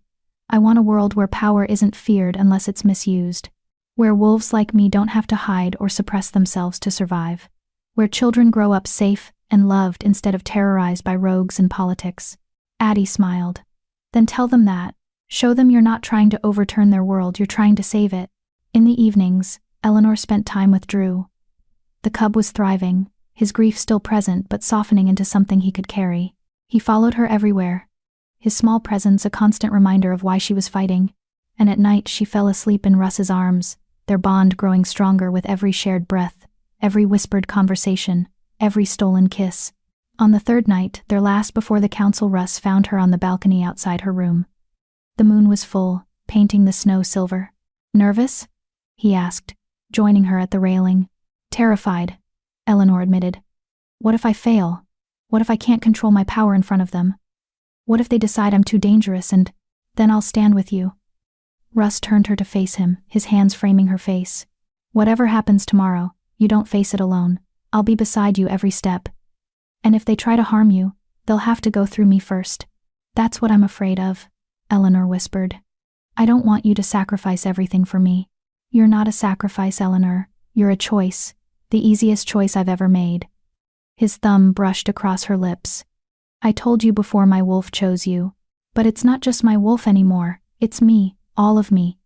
I'm falling in love with you, Eleanor Stevenson. Maybe I already have."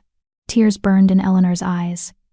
"I don't know how to do this, how to be loved, how to accept that I might deserve it." "Then let me teach you." Russ kissed her forehead, her cheeks, the corner of her mouth. "Let me show you every day that you're worthy, that you're wanted, that you're exactly enough." Eleanor pulled him down into a kiss, deep, desperate, full of everything she couldn't say. The mate bond flared between them, so strong now it almost hurt. She could feel his love wrapping around her like a shield, his determination, his absolute certainty that they could face anything together. When they finally broke apart, both were trembling. "After the council," Russ said roughly. "After we've dealt with whatever comes, I want to complete the mate bond. Properly. Officially. I want you as my mate. My queen. My partner in all things." Eleanor's heart soared. "Yes. Yes? Yes to all of it. Yes to being your mate. Yes to facing the council. Yes to believing I might actually deserve this." She smiled through her tears. "Yes to you, Russ. Always yes to you." He swept her into his arms, spinning her around, his laugh pure joy. When he set her down, his eyes were blazing with happiness and heat. "Tomorrow we face the council," he said. "Tomorrow we prove to them that the marked aren't a threat, they're a gift. And then," his smile turned wicked, "then I'm going to court you properly, with all the romance and ceremony and dedication you deserve. I'm holding you to that." "Good." He kissed her once more, soft and sweet. "Now sleep. Tomorrow we change everything." Eleanor crawled into bed, her heart full to bursting. Tomorrow was terrifying. Tomorrow could end in disaster. But tomorrow, she wouldn't face it alone. And maybe, just maybe, that would be enough. Chapter 7. The Council's Judgment. The gathering grounds were exactly as intimidating as Eleanor had imagined. A massive stone amphitheater carved into the side of a mountain, open to the sky, with seats rising in concentric circles around a central platform. Ancient and imposing, it had witnessed centuries of pact disputes, territorial negotiations, and judgments. Today, it would witness Eleanor's trial. Because that's what this was, despite the formal language about assessment and evaluation. The council was here to judge whether she had the right to exist.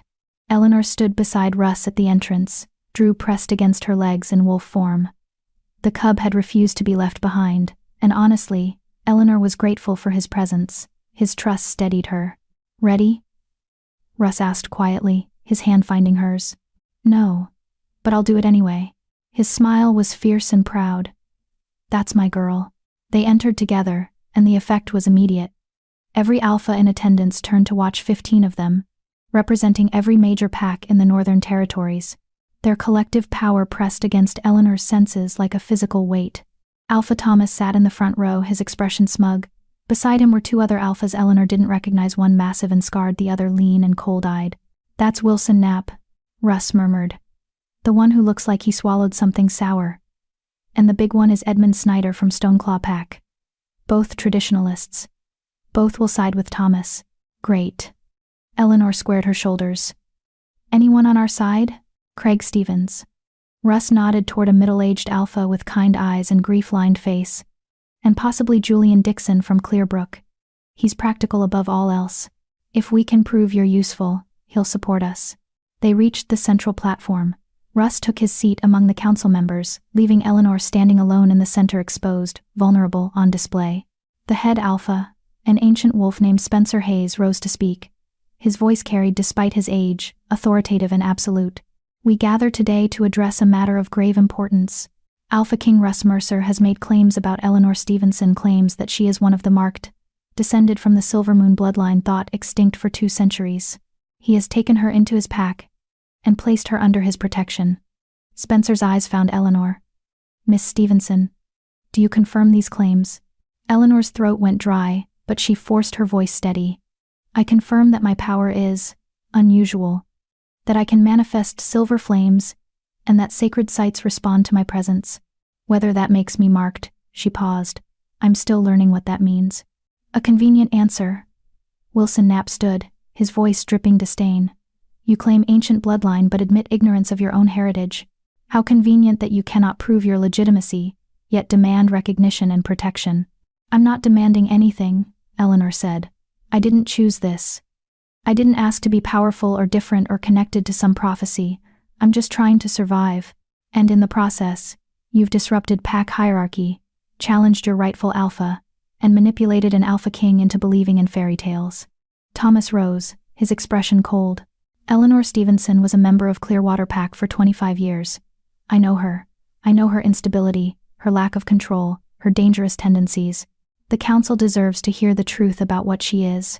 Russ's hands clenched on his chair arms, but he remained seated.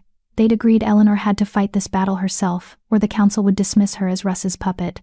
Please, Alpha Thomas, Spencer said. Share your testimony. Thomas stepped onto the platform beside Eleanor. He moved like a predator, circling her slowly. Eleanor manifested her wolf at 13, 2 years early, which should have been our first warning. Her wolf was silver, a color that hasn't been seen since the marked were exterminated for good reason. He paused, letting that word exterminated hang in the air. The marked weren't wiped out because they were special. They were wiped out because they were unstable. Their power corrupted them, made them violent, unpredictable. They nearly destroyed all wolf packs before our ancestors had the courage to do what was necessary. Eleanor's blood ran cold. That's not the prophecy says they were healers, protectors. The prophecy is propaganda written by the marked themselves. Edmund Snyder stood now, his voice like grinding stone. I've studied the true histories, the accounts our ancestors kept hidden. The marked believed themselves gods. They enslaved lesser wolves, ruled through fear, and when they were challenged, they burned entire territories to ash. That's a lie, Eleanor protested. The Moonstone Circle recognizes me. Ancient sacred sites don't respond to evil. Or perhaps, Wilson said smoothly, the sites respond to power regardless of its wielder's intent. A blade doesn't care who holds it. Neither does ancient magic. Eleanor looked at Russ desperately. He was staring at Thomas with murder in his eyes, but he couldn't intervene, not without undermining everything they'd planned. Thomas continued, his voice taking on a tone of false concern. I tried to help Eleanor. For 12 years I worked to teach her control, to keep her power contained so she wouldn't hurt anyone. And how did she repay that care? She fled in the night, stole from our territory, and when confronted, she threatened me with violence. I saved a child, Eleanor said, her voice shaking. Drew was dying. I protected him. After you led the rogues straight to him. Thomas's words were poison. The rogues were tracking you, Eleanor. Your silver wolf is a beacon to anyone with the sight to see it. You're the reason my nephew was targeted. You're the reason Olivia Mercer is dead. The amphitheater went silent. Eleanor felt the accusation like a physical blow. No. That's not. I didn't even know Drew existed until. The rogue attacks began 3 months ago. Coordinated, strategic, targeting specific wolves. Thomas pulled out a scroll, unrolling it to reveal a map. And look, every attack happened within 100 miles of wherever Eleanor was at the time. She's not a victim in this. She's the source. Eleanor's mind reeled. It couldn't be true. Could it? But the dates lined up. The locations matched. And suddenly every alpha was looking at her with suspicion, with fear, with the same expression she'd seen on her pack's faces for 12 years. Monster. Threat. Wrong. I didn't. Eleanor's hands burst into flame involuntarily. Several alphas flinched back. I didn't do this. I'm not working with rogues. I would never. Control yourself, Spencer commanded. Or we'll be forced to restrain you. Eleanor tried to pull the flames back, but her emotions were too raw. The power surged, responding to her panic, her fury, her heartbreak. I'm trying. This is exactly what I warned about, Thomas said, stepping away from her like she was diseased. She can't control it. She's dangerous, and as long as she lives, she'll continue to draw darkness to our territories. That's enough. Russ stood, his voice cutting through the chaos. You're manipulating evidence to suit your narrative, Thomas. Eleanor saved Drew. I was there. I saw it. You saw what you wanted to see, Wilson said. You've been obsessed with finding the marked for years, Mercer. We all know it. And when this girl showed up with silver flames, you convinced yourself she was the answer to some prophecy. But look at her, she's one moment away from losing control completely. She's exactly what the old accounts warned about. Eleanor's vision blurred with tears. The flames were getting hotter now, climbing up her arms. She could feel her wolf clawing to the surface, desperate, trapped, just like she'd been for 12 years. Eleanor, breathe, Russ said, moving toward the platform. Look at me. Just breathe. But Spencer held up a hand, stopping him. Alpha King, you will not interfere. Miss Stevenson must prove she can control herself, or we have no choice but to declare her a threat. She's frightened, Russ snarled. You're backing her into a corner, and then condemning her for defending herself. We're assessing the danger she poses, Spencer said calmly.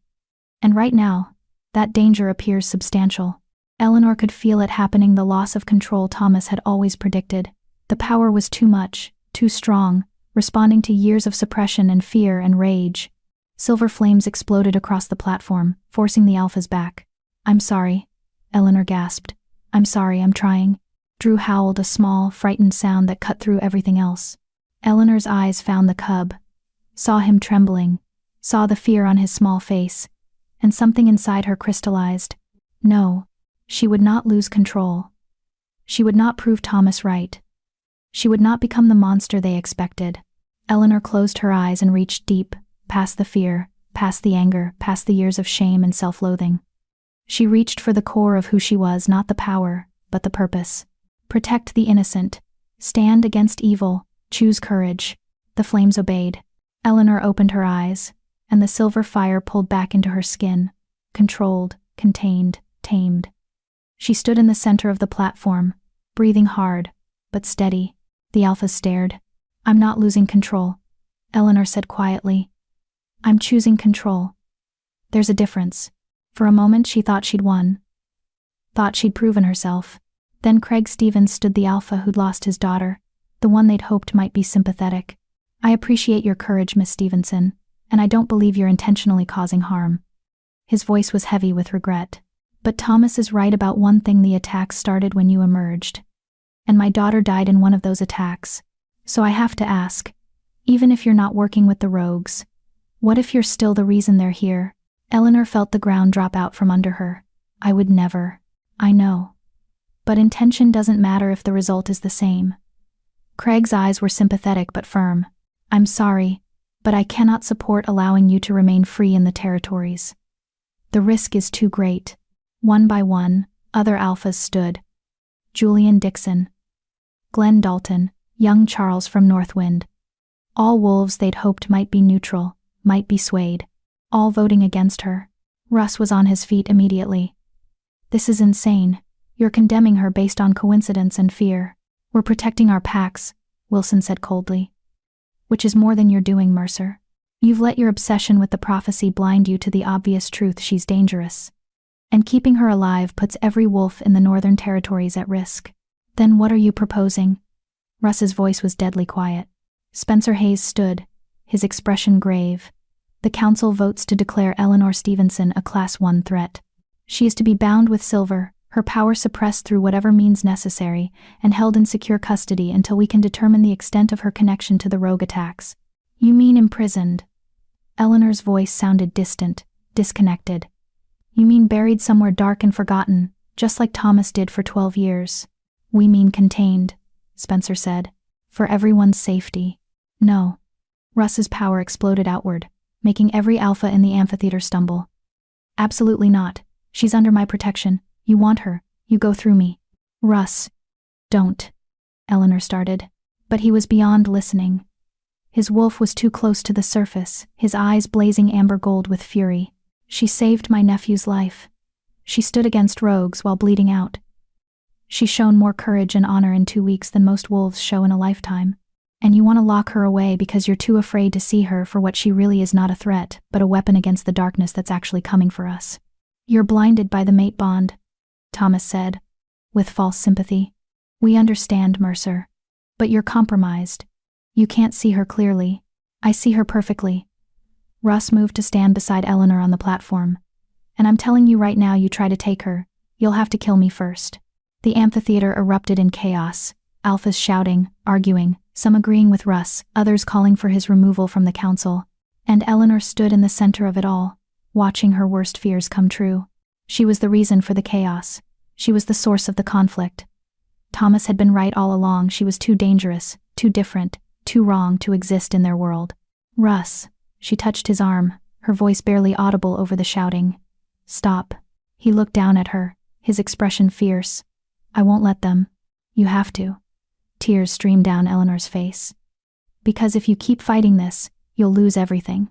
Your position, your pack, your ability to actually protect wolves who need you. And I can't. I won't be the reason you destroy yourself. Eleanor, I'll go with them. The words felt like swallowing glass. I'll let them bind me, contain me, whatever they want. Just promise me you'll keep Drew safe. Promise me you'll find whoever's really behind the attacks. Promise me, her voice broke. Promise me you'll forget about me and move on. Never. Russ cupped her face in both hands. I will never forget you. I will never stop fighting for you. And I will burn down every pack that tries to keep you from me. That's exactly what I'm afraid of. Eleanor pulled away, her heart shattering. I love you, Russ. Which is why I'm letting you go. She turned to Spencer Hayes, her voice steady despite the tears. I'll submit to the council's judgment. I won't fight. I won't resist. Just, please don't hurt him. Don't punish Blackridge Pack for trying to protect me. Spencer nodded slowly. Alpha Mercer will face no sanctions. He acted according to his conscience, even if misguided. You have my word. Guards moved forward, wolves carrying silver chains that would burn and suppress her power. Eleanor didn't resist as they bound her wrists, even though the metal seared her skin. Drew howled in distress, trying to reach her, but Javier held him back gently. I'm sorry, little one, Eleanor whispered. Be brave. Your uncle will take care of you. Russ was still fighting, still arguing, his wolf dangerously close to taking over. It took 3 alphas to hold him back as they led Eleanor away. The last thing she saw before they dragged her into darkness was Russ's face twisted with rage and grief and helpless fury. And Eleanor understood, finally, what Thomas had been trying to teach her all along. Love wasn't enough. Power wasn't enough. Sometimes, no matter how hard you fought, you still lost. The cell they threw her in was deep underground, carved from solid rock, lit by a single flickering torch. The silver chains burned constantly, keeping her power suppressed, keeping her wolf locked deep inside. Eleanor curled into a ball on the cold stone floor and let herself break completely. She'd tried so hard, been so brave, believed for one perfect moment that she might actually deserve happiness. And it had all been a lie. She was exactly what Thomas had always said, dangerous, unstable, cursed. A monster that needed to be caged. Time became meaningless in the dark. Hours or days Eleanor couldn't tell. Guards brought food she didn't eat, water she barely touched. Her wrists bled where the silver burned, but she welcomed the pain. It was real. It was proof she still existed. And then, just when Eleanor thought she might actually die down here, she heard footsteps. Not guards. These were lighter, more cautious. A figure emerged from the shadows, a woman, middle-aged, with kind eyes and a healer's gentle hands. Eleanor Stevenson? The woman whispered. My name is Addie Hannah. Well, I suppose you know me. But what you don't know is that I'm also part of the resistance. Eleanor blinked, confused. The what? The wolves who still remember the old ways. Who believe the marked were protectors, not monsters. Addie knelt beside her, pulling out a key. And we're getting you out of here. Because the real darkness is coming, child. And whether you believe it or not. She unlocked the silver chains. You're the only thing standing between our world and complete annihilation. Chapter 8. When Darkness Falls. Eleanor stared at Addie in disbelief. You're, what? Part of the resistance. Wolves who never believed the lies about the marked. Addie worked quickly, unlocking the silver chains with practiced efficiency. We've been waiting for you, Eleanor. Watching, hoping. And when Russ found you, we knew it was time. The chains fell away, and Eleanor gasped as feeling rushed back into her hands. The burns were deep, angry, but already beginning to heal now that the silver was gone. Russ knows about this? No, we couldn't risk telling him. The council watches him too closely. Addie pulled Eleanor to her feet. But we don't have much time. The darkness Thomas mentioned? It's not coming. It's already here. As if summoning it, a tremor shook the underground prison. Dust rained from the ceiling, and somewhere above, screams echoed. Eleanor's wolf surged forward, alert, ready. What's happening? The real reason for the rogue attacks. The real enemy. Addie's face was grim. They weren't trying to destabilize the packs, Eleanor. They were hurting you, getting you exactly where they wanted you, separated from Russ. Powerless, imprisoned. Because the one thing that could stop them is you. Another tremor. Louder this time. Closer. Stop what? Eleanor demanded. Come with me. Quickly. They ran through the prison corridors, past cells holding other prisoners, past guards who were too distracted by the chaos above to notice two women fleeing. The screams grew louder as they climbed terror, pain, death. They burst into the main level of the gathering grounds, and Eleanor's breath caught. The amphitheater was under attack, but not by rogues, by something worse. They emerged from the earth itself, shadow creatures, formless and writhing, like pieces of night that had learned to hate. They had no eyes, no mouths, but they screamed with voices that sounded like grinding bone. And wherever they touched, they left corruption stone turning black, plants withering, wolves falling with terror in their eyes. The alphas were fighting shifted into wolf form, using every ounce of their power. But their attacks passed through the shadow creatures like smoke. Teeth and claws were useless. Traditional power meant nothing, and in the center of it all, standing on the platform where Eleanor had been judged, was a figure wrapped in darkness so complete it hurt to look at directly. The Void Walker, Addie whispered, terror in her voice. The ancient enemy the marked sealed away 1,000 years ago. Someone broke the seal. Let it free. Eleanor's eyes found Russ immediately. He was in the thick of battle, his massive black wolf tearing at shadows that reformed instantly. Drew was with him, protected by a circle of Blackridge wolves, but they were being overwhelmed. Wolves were dying. The darkness was consuming them, their screams cutting off abruptly as shadow swallowed light. Why did they want me imprisoned? Eleanor asked, though part of her already knew. Because the marked are the only ones who can fight the void. Silver flame is the opposite of shadow light made manifest. You're the weapon they feared most. Addie gripped her shoulders. But you have to embrace your power fully. No holding back. No fear. Everything the prophecy promised, you have to become it. Now, Eleanor looked at her burned wrists, at the scars from years of suppression, at the evidence of everything she'd endured. Then she looked at Drew, at Russ, at wolves dying, because she'd let herself be caged again. And something inside her, something that had been bending, breaking, barely holding together, finally snapped. Not into pieces. Into purpose. Get to safety, Eleanor said, her voice taking on that layered quality. Tell anyone who'll listen to fall back. This ends now. She didn't wait for Addie's response. She ran toward the chaos, toward the death, toward the very center of the darkness. Russ saw her first.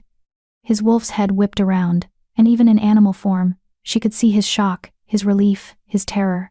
Eleanor jumped onto the platform, landing beside the Void Walker. Up close, it was worse, a figure shaped like a man but made of absence. Of the spaces between stars. Of every nightmare that had ever whispered in the dark. You're free, it said, its voice echoing from everywhere and nowhere. The little silver wolf, unchained at last. Have you come to die properly this time? No. Eleanor's hands burst into silver flame, not flickering, not hesitant, blazing. I've come to finish what my ancestors started. She thrust both hands forward, and silver fire exploded from her palms like a tidal wave. The Void Walker stumbled back, actually stumbled, as the flames hit it. Where fire met shadow, the darkness screamed and recoiled. Impossible, it hissed. The marked are extinct. Dead. Gone. Looks like you missed one. Eleanor advanced, pouring more power into the flames. Her skin glowed silver, her eyes burned mercury bright, and for the first time in her life, she wasn't afraid of what she was. She was glorious. The shadow creatures converged on her, dozens of them, trying to swarm and overwhelm. Eleanor spun, her flames expanding in a perfect circle, creating a barrier of light that the shadows couldn't cross. "Alphas!" she shouted, her voice carrying across the entire amphitheater. "Fall back behind the light. It will protect you." For a moment, no one moved. They stared at her, this wolf they'd condemned, imprisoned, declared a threat now standing between them and annihilation. Then Russ shifted back to human form. "You heard her." Everyone behind Eleanor. "Now." The authority in his voice broke their paralysis. Alphas scrambled back, dragging wounded with them, retreating to the safety of Eleanor's silver flames. Even Thomas, bleeding, terrified, stumbled into the protected circle. Only Eleanor stood outside it, facing the Voidwalker alone. "You can't win," the Voidwalker said. "I am eternal. I am the darkness that existed before your moon, before your light, before anything dared to call itself alive. Maybe." Eleanor's flames grew hotter, brighter. "But I'm the thing your darkness fears. I'm the light you couldn't extinguish. I'm every wolf you tried to break who stood back up, and I am done being afraid of you." She reached deep, deeper than she ever had before, past the conscious control, past the fear, past every wall she'd built to keep her power contained. She reached for the core of what she was, not just Eleanor Stevenson, damaged and doubting. She reached for the marked, for the bloodline, for every ancestor who'd fought this darkness before. And they answered. Silver light erupted from Eleanor's skin, so bright it turned night into day. The flames weren't just in her hands anymore, they covered her entire body, wreathed her like a second skin, blazed from her eyes and mouth and every pore. She was light made flesh, power made manifest, everything the prophecy had promised. "I am Eleanor Stevenson," she said, her voice resonating with the voices of her ancestors, of every marked who'd come before. "I am descended from the first wolves, the moon's chosen, the bridge between light and dark, and in the name of every innocent you've killed, every life you've corrupted, every wolf you've terrorized, I banish you." She thrust her hands toward the Voidwalker, and silver fire poured out in a column so intense it cracked the stone beneath her feet. The flame hit the darkness like a hurricane hitting a candle, absolute, overwhelming, undeniable. The Voidwalker screamed. Its shadow creatures dissolved, their screams cutting off as light consumed them. The corruption on the stones burned away, leaving clean marble, and the Voidwalker itself, the ancient enemy, the sealed evil, began to fracture. "This isn't over," it shrieked as the flames tore it apart. "I'll return. I'll always return. Darkness is eternal. So is light," Eleanor said, "and I'll be waiting." One final surge of power, and the Voidwalker exploded into ash and shadow that dissolved in Eleanor's flames like snow in sunlight. Silence fell. Eleanor stood alone on the platform, still blazing with silver light, breathing hard. Around her, the gathering grounds lay in ruins, scorched, cracked, but clean. The darkness was gone, the shadows had fled, and every alpha in the Northern Territories was staring at her with awe and terror and dawning understanding. She'd saved them. All of them, even the ones who'd condemned her. Eleanor let the flames die slowly, pulling her power back under control. It was easier now, after everything. Like her power had needed that release, that full expression, to finally settle into something she could work with instead of against. When the last flame guttered out, she stood in simple human form, burned, bleeding, exhausted, but alive. "Eleanor." Russ's voice, rough with emotion. She turned to find him standing at the edge of the platform, Drew in his arms in human form, now a small boy with dark hair and blue eyes, finally old enough to shift back after the trauma. "Uncle Russ," Drew whispered, reaching for Eleanor. "Is Ellie okay?" "I'm okay, sweetheart," Eleanor said, her voice hoarse. "Just tired." Russ climbed onto the platform, Drew clinging to his shoulders. He stopped 3 feet away, like he was afraid to get closer, afraid she might disappear. "You came back," he said. "I couldn't leave you." Eleanor's eyes filled with tears. "I couldn't let you die because I was too afraid to be what I am. You were never the threat." Craig Stevens stepped forward, his expression filled with regret. We let fear blind us. Let old lies convince us that power like yours was dangerous instead of necessary." He dropped to one knee. "I was wrong. We were all wrong. And I'm sorry. One by one. Other alphas followed. Julian Dixon, Glenn Dalton, even young Charles, who'd voted against her without hesitation. All of them kneeling. All of them acknowledging what she'd done. Eleanor looked at Spencer Hayes. The head alpha stood apart, his expression unreadable. The council owes you a debt we can never repay, he said finally. You saved us when we didn't deserve saving. You proved every assumption we made about the marked was false. He bowed, actually bowed. On behalf of all Northern Packs, I formally apologize for the injustice done to you, and I ask humbly that you consider remaining in these territories. As our guardian, our protector, our marked. Eleanor's throat tightened. It was everything she'd wanted. Recognition. Acceptance. Proof that she wasn't wrong. But there was one person who hadn't knelt. One person who stood apart. His face twisted with fury and disbelief. Thomas. This is insane, he spat. You're really going to trust her? After one battle? She could be corrupted. She could be planning. Enough. Russ's voice cracked like a whip. You spent 12 years suppressing her, controlling her, making her believe she was a monster. And all that time, she was the only thing standing between us and the void. Your fear nearly cost us everything, Thomas. So I suggest you shut your mouth before I shut it for you. Thomas's face went red, but he fell silent. Eleanor walked to the edge of the platform, looking out at the assembled alphas, wolves who'd feared her, judged her, imprisoned her, wolves she'd just saved. I'm not your guardian, she said quietly. I'm not your weapon or your shield or your convenient solution to darkness. I'm just Eleanor, a wolf who's tired of being told she's too much or not enough. She looked at Russ. But I'll stay. I'll help. Because despite everything, I believe we can build something better. Something where power isn't feared unless it's misused. Where wolves like me don't have to hide.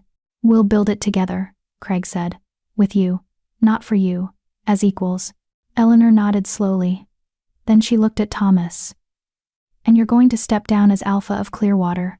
The amphitheater went silent. Excuse me, Thomas snarled.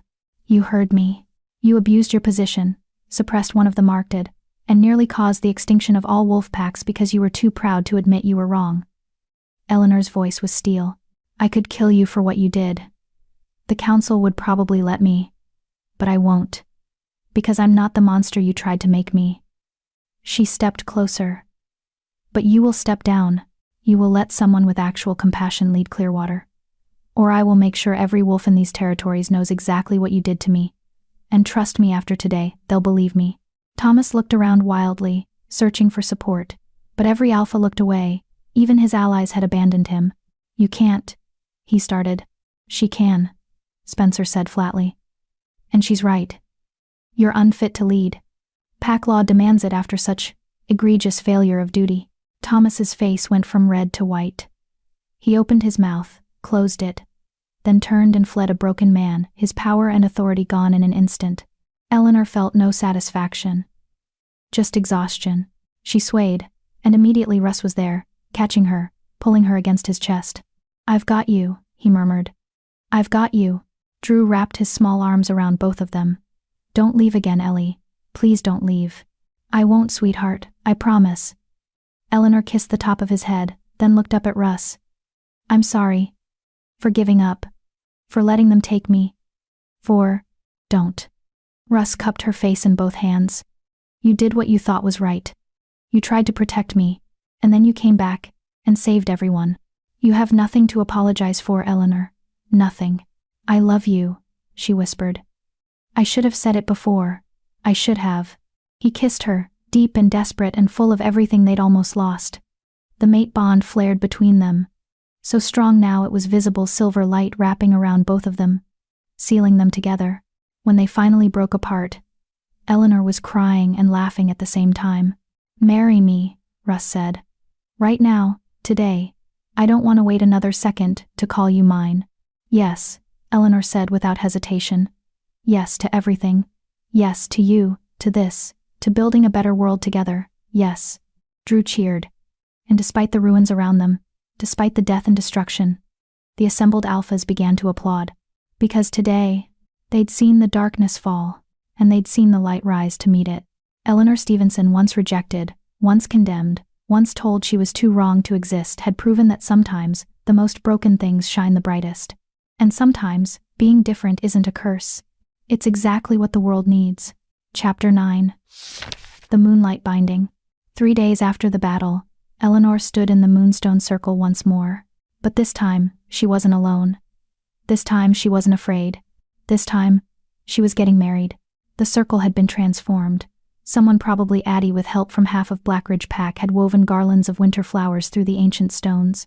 White candles flickered in the snow, creating pools of warm light, and the wolves gathered weren't there to judge her.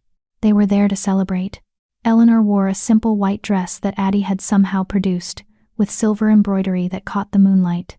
Her hair was loose, falling in waves down her back, and around her throat hung a pendant Russ had given her that morning, a silver wolf howling at the moon. Ancient and beautiful. "You look nervous," Addie said, adjusting Eleanor's dress one more time. "Second thoughts? About marrying Russ?" "Never." Eleanor smiled. "Just overwhelmed. A week ago, these wolves wanted me imprisoned. Now they're here watching me become their queen. Not their queen, their equal." Addie squeezed her hand. "You made sure of that.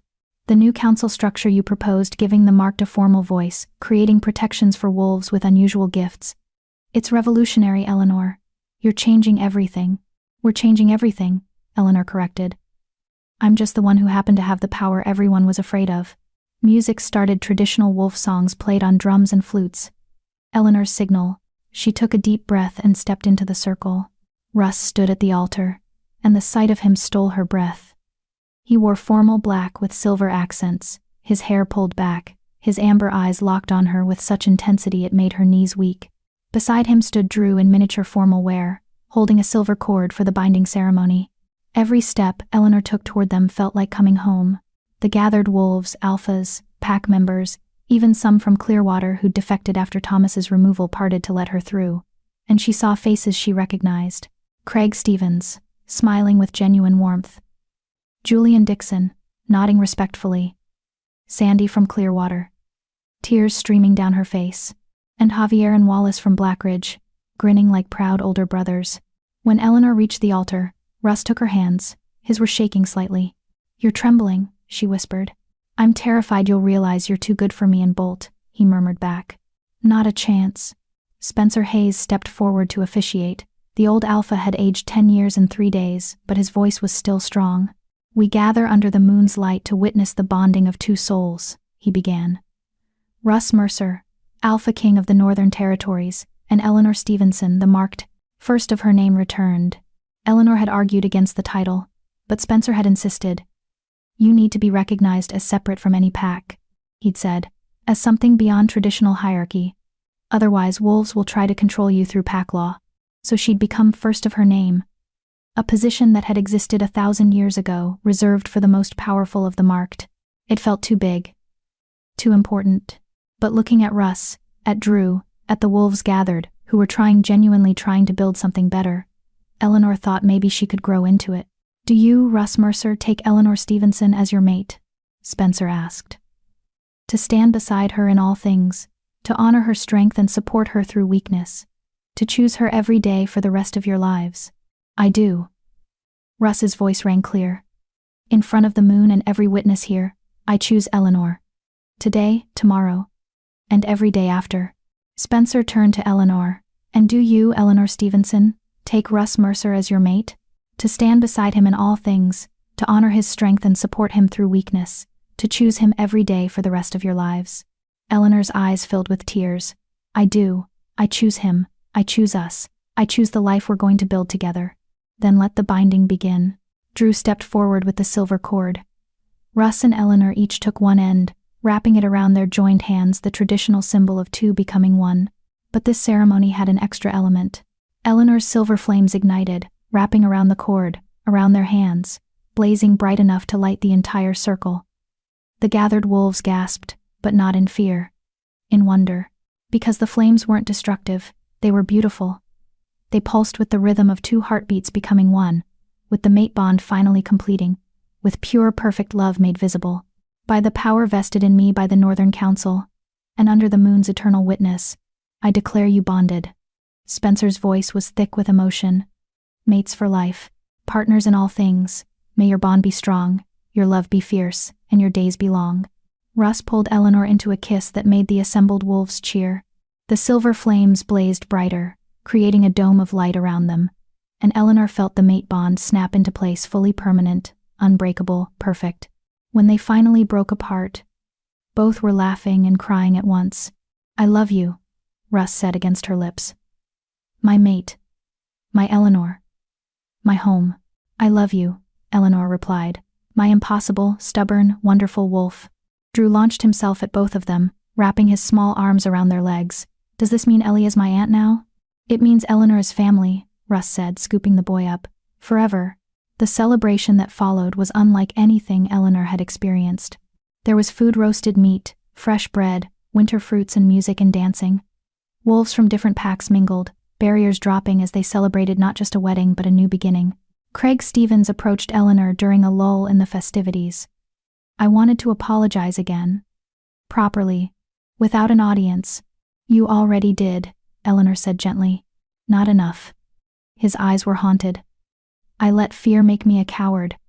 I voted to imprison you because I was terrified of losing anyone else the way I lost my daughter. But fear isn't leadership.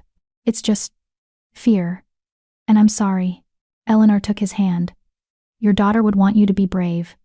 To choose hope over fear. To believe in possibilities instead of hiding from threats." She squeezed gently. "So be brave now. Help me build something better. Help me make sure no one else loses their children to darkness." Craig's eyes filled with tears. "I will. I promise." He wasn't the only one who sought her out. Throughout the evening, wolves approached, some to apologize, some to thank her, some just to see them marked up close without fear. And Eleanor received them all with grace, even when it was hard. Even when some of their words still stung, because this was part of choosing to stay, part of choosing to fight for a better world instead of running from the one that had hurt her. "You're good at this," Russ murmured, pulling her aside during a particularly energetic dance. "At being a leader. At making people feel seen. I had a good teacher." Eleanor leaned into him. "You taught me that power doesn't have to mean domination. That strength can be gentle. You taught me that love isn't weakness." His arms wrapped around her waist. "That letting someone in doesn't mean losing yourself." They swayed together under the stars, the celebration continuing around them but feeling distant, separate. In this moment, there was only the two of them, mates, partners, home. "What happens now?" Eleanor asked softly. "After tonight? Now we live." Russ pressed a kiss to her temple. "We rebuild the territories. We train other wolves with unusual gifts. We find the remaining members of the resistance and bring them into the light. We raise Drew to be strong and kind. And we love each other until our last breath." "That sounds perfect." "It won't be easy. There will be wolves who still fear change, who resist what we're trying to build." "I know." Eleanor pulled back to look at him. "But we'll face it together. That's what mates do, right?" His smile was answer enough. The moon reached its peak overhead, full and bright, and as if summoned, every wolf present turned their faces upward.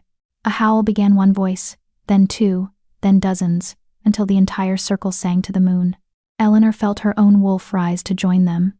She tipped her head back and let the howl pour out wild, free, joyous. Beside her, Russ's deeper voice harmonized with hers, and Drew's young howl added to the chorus. The sound echoed across the territories, carrying a message to every wolf who could hear. The marked had returned, the darkness had been defeated, and a new era had begun. Later that night, in the privacy of Russ's their chambers, Eleanor stood at the window watching the snowfall. "Having second thoughts?" Russ asked from the bed, where he'd been watching her with those intense amber eyes. "Just thinking." Eleanor turned to face him. "About how different my life is now compared to a month ago. About how close I came to giving up completely. What changed? You, Drew, this place." She moved toward him. "Being seen for who I really am, instead of what I was afraid I might be." Russ pulled her onto the bed beside him. "You know what I see when I look at you?" "What?" "Everything." His hand cupped her cheek. "I see the woman who bled in the snow protecting a stranger's child. I see the wolf who stood against an alpha who'd spent years breaking her. I see the marked who faced the void and didn't flinch. But mostly, His thumb brushed across her lips. I see home. I see the person I was always meant to find. I see my mate. Eleanor kissed him then, pouring everything she felt into it: love, gratitude, desire, promise. The mate bond sang between them, urging them closer, deeper, completely together. Show me, Eleanor whispered against his lips. Show me what forever feels like. And Russ did. Hours later, wrapped in blankets and each other, Eleanor traced the scars on Russ's chest. Evidence of a life lived in battle, in survival, in constant vigilance. Tell me something, she said softly. Something true that you've never told anyone else. Russ was quiet for a long moment. Then, I was afraid I'd die alone. That being Alpha King meant being solitary. That no one would ever see past the power to the person underneath. His arms tightened around her. And then I found you bleeding in the snow. And my wolf knew instantly that everything I'd believed about being alone was wrong. That you were what I'd been missing. What I'd been searching for. Eleanor's throat tightened. I was afraid I'd live alone. That being different meant being isolated. That no one would ever accept me fully, power and flaws and fears and all. She pressed a kiss to his chest, right over his heart. And then you carried me through a storm. Held me through nightmares. And looked at my silver flames like they were beautiful instead of terrifying. You showed me that being different doesn't mean being alone. We saved each other, Russ said. Yeah. Eleanor smiled. We did. They lay in comfortable silence, listening to the wind outside, to the distant sounds of the pack settling for the night. Somewhere down the hall, Drew was sleeping peacefully for the first time since losing his mother. They were a family now. Broken pieces that had found each other and decided to make something whole. Eleanor? Russ's voice was drowsy. Thank you. For what? For being brave. For coming back. For choosing me. He pressed a kiss to the top of her head. For being exactly who you are. Eleanor felt tears prick her eyes. Thank you for seeing me. For believing I was worth fighting for. For loving me even when I didn't love myself. Always. His breathing deepened, sleep pulling him under. Always, Eleanor. For the rest of our lives. Eleanor stayed awake a little longer, watching her mate sleep, feeling the peace of belonging settle into her bones. She thought about the girl she'd been a month ago, afraid, suppressed, convinced she was too broken to deserve happiness. She thought about everything that had changed, everything she'd survived, everything she'd become. And she thought about the future stretching ahead, challenges to face, wolves to protect, a world to reshape, and a mate to love through all of it. The moon shone through the window, bathing them both in silver light. And for the first time in her entire life, Eleanor Stevenson felt complete. Not because someone else had fixed her, but because she'd finally learned the truth her mother had tried to teach her years ago. She'd never been broken. She'd just been becoming. And now, finally, she'd arrived. Chapter 10. 6 months of freedom. 6 months later, Eleanor stood at the edge of the training grounds, watching the morning sun paint the Blackridge territory in shades of gold and amber. Spring had arrived, melting the winter snow and coaxing new life from the earth. Everything felt fresh, hopeful, alive with possibility, much like Eleanor herself. Again, she called to the group of young wolves assembled before her. And this time, don't hold back. Your power isn't something to fear, it's something to understand. 10 wolves, ages ranging from 13 to 20, faced her with varying degrees of nervousness and excitement. These were the ones who'd been hidden, suppressed, told they were wrong because their gifts didn't fit traditional molds. A girl with eyes that could see through solid stone. A boy who could commune with plants. Another who could manipulate water. A young woman whose wolf was pure white with wings, actual wings. All of them different. All of them extraordinary. All of them learning that different didn't mean damaged. The winged wolf Gina Valentine from the former Clearwater pack shifted and took flight, her movements still awkward but improving daily. Eleanor watched with pride as the girl circled overhead, her confidence growing with each wing beat. Beautiful, Eleanor called up to her. But remember, power without control is just chaos. Bring it in gently. Gina landed with more grace than last week, shifting back with a huge grin. I didn't crash this time. Progress. Eleanor smiled. Okay, everyone. That's enough for today. Rest, hydrate. And I'll see you tomorrow morning. As the students dispersed, chattering excitedly, Russ approached from the main house. He'd been in meetings all morning, council business, territory negotiations, the endless work of being Alpha King. But when he looked at Eleanor, All that stress melted into pure warmth. "How'd they do?" he asked, wrapping his arms around her from behind. "Gina didn't crash." "That's a win." Eleanor leaned back against his chest. "And the boy who talks to plants? Wendell, he managed to accelerate a seed's growth by 3 weeks in under an hour. They're all getting stronger, more confident. Because they have you." Russ pressed a kiss to her neck. "A teacher who understands what it's like to be different. Who doesn't try to make them smaller." Eleanor turned in his arms. "We did good, didn't we, creating this place? We did extraordinary." His amber eyes held nothing but pride. "The sanctuary isn't just a training ground, Eleanor. It's proof that the old ways were wrong. That wolves with unusual gifts deserve nurturing, not punishment. The sanctuary, that's what they'd named it. A school, a refuge, a home for wolves who didn't fit the traditional mold. It had started with just 5 students 3 months ago.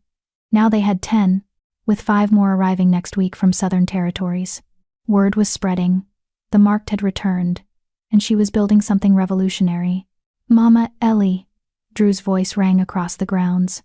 The 5-year-old came racing toward them, his dark hair flying, his blue eyes bright with excitement. "Mama Ellie, look what Uncle Javier taught me." He shifted mid-run, a perfect, controlled transformation, and bounded up to them as a small gray wolf, yipping proudly. "That was perfect, sweetheart." Eleanor knelt to ruffle his fur. "So smooth. You've been practicing." Drew shifted back, throwing his arms around her neck. "Uncle Javier says I'm going to be as strong as Uncle Russ one day. Maybe stronger. I don't doubt it." Eleanor hugged him tight, breathing in his little boy-scent sunshine and grass and home. "But remember, strength isn't just about power. It's about protecting people who can't protect themselves." Drew finished dutifully. "And being brave even when you're scared. And choosing kindness over cruelty. I know, Mama Ellie. You tell me every day. Because it's important." Eleanor kissed his forehead. "Now go wash up for lunch. And tell Addie we'll have 12 for the meal Gina and Wendell are staying." Drew raced off, his energy seemingly endless. Eleanor watched him go, her heart so full it almost hurt. "He called you Mama," Russ said softly. "He's been doing that for a month now." Eleanor's voice was thick with emotion. "I didn't correct him. Is that okay?" "It's perfect." Russ pulled her close. "Olivia would have loved you, would have loved seeing how you care for him, how you're giving him the childhood she wanted for him, safe, happy, free." Eleanor swallowed hard. They'd erected a memorial for Olivia in the heart of Blackridge territory, a beautiful stone carved with her name, and the words, "Fierce Mother, Beloved Sister, Eternal Guardian." Drew visited it weekly, telling his mother stories about his life, his training, his new mama who had silver flames. "I wish I could have known her," Eleanor said. "You do know her. You see her every time Drew laughs. Every time he shows compassion. Every time he stands up for someone weaker." Russ's smile was sad but genuine. "She lives on in him, and in the way you're raising him. That's enough." They stood together, watching their territory know, their home bustling with life. In the distance, Javier was running a combat training session with senior warriors. Addie was tending the herb gardens that Eleanor had helped her expand. Wallace was overseeing repairs on the eastern border fence. Everyone had a purpose. Everyone belonged. "The council meets again next week," Russ said. "Craig wants to propose expanding the sanctuary model to other territories. And Julian has 3 more wolves with unusual gifts who need placement. We'll make room." Eleanor had learned to say we instead of I. Had learned that accepting help wasn't weakness. What about Thomas? Any word? After being stripped of his position, Thomas had disappeared. Rumor said he'd gone south, far from the northern territories, to live out his days in obscurity. Some wolves thought he should have been executed for his crimes.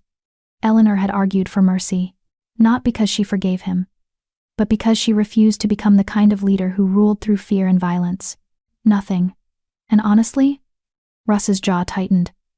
"I'm fine with that. As long as he stays away from you, away from our pack. I don't care where he rots."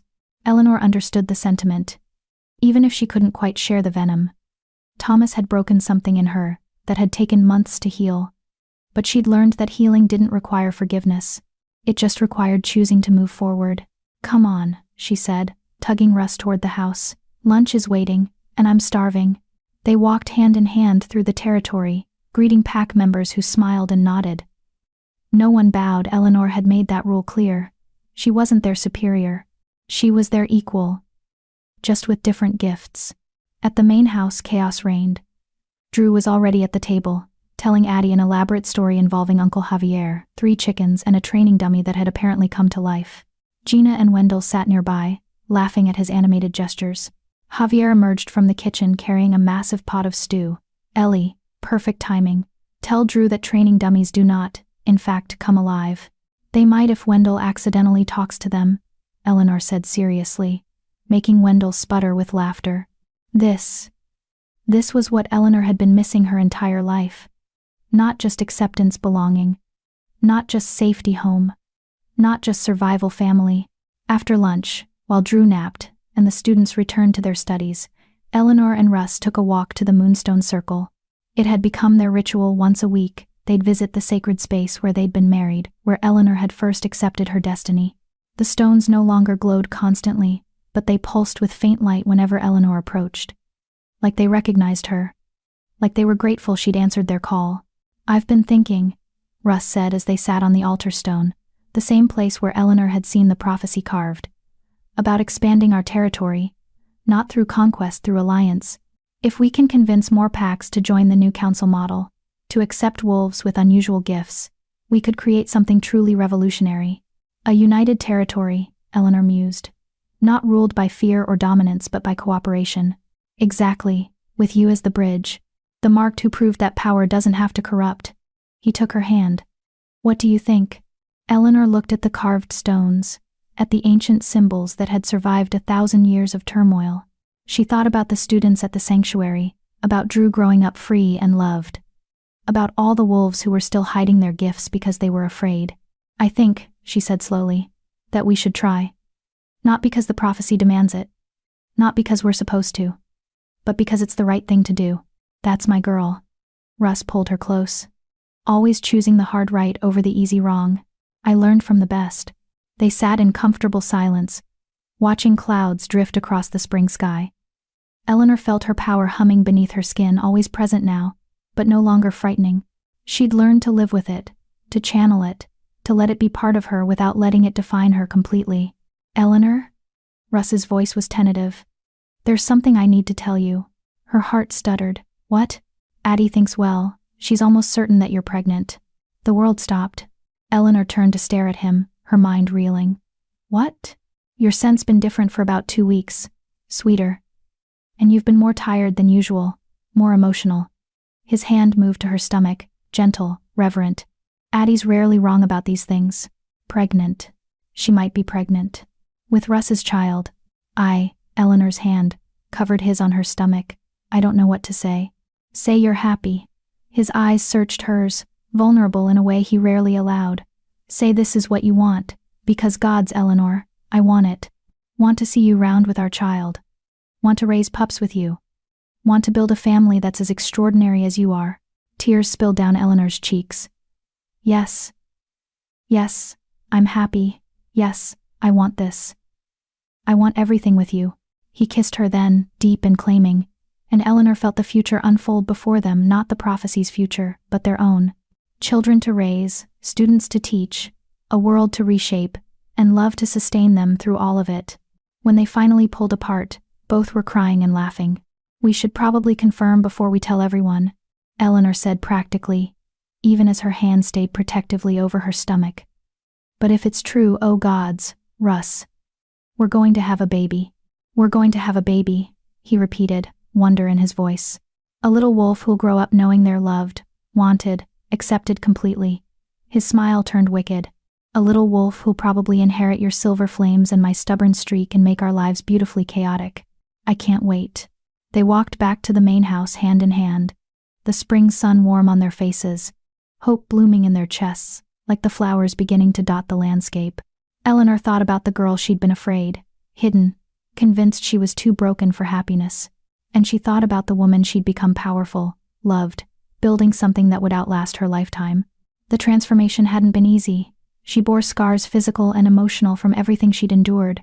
But those scars were proof of survival, of resilience, of refusing to let cruelty define her. She'd been told she was cursed, unnatural, wrong, but she'd learned the truth. She was blessed, extraordinary, exactly right. The moon would rise tonight, full and bright, and Eleanor would howl to it not in loneliness or pain, but in pure, unbridled joy. Because she'd found her pack, her mate, her purpose, her home, and that was worth every moment of darkness she'd walked through to get here. The girl who'd bled in the snow protecting a stranger's child had become the woman who'd reshaped the world for all children. The outcast had become the bridge.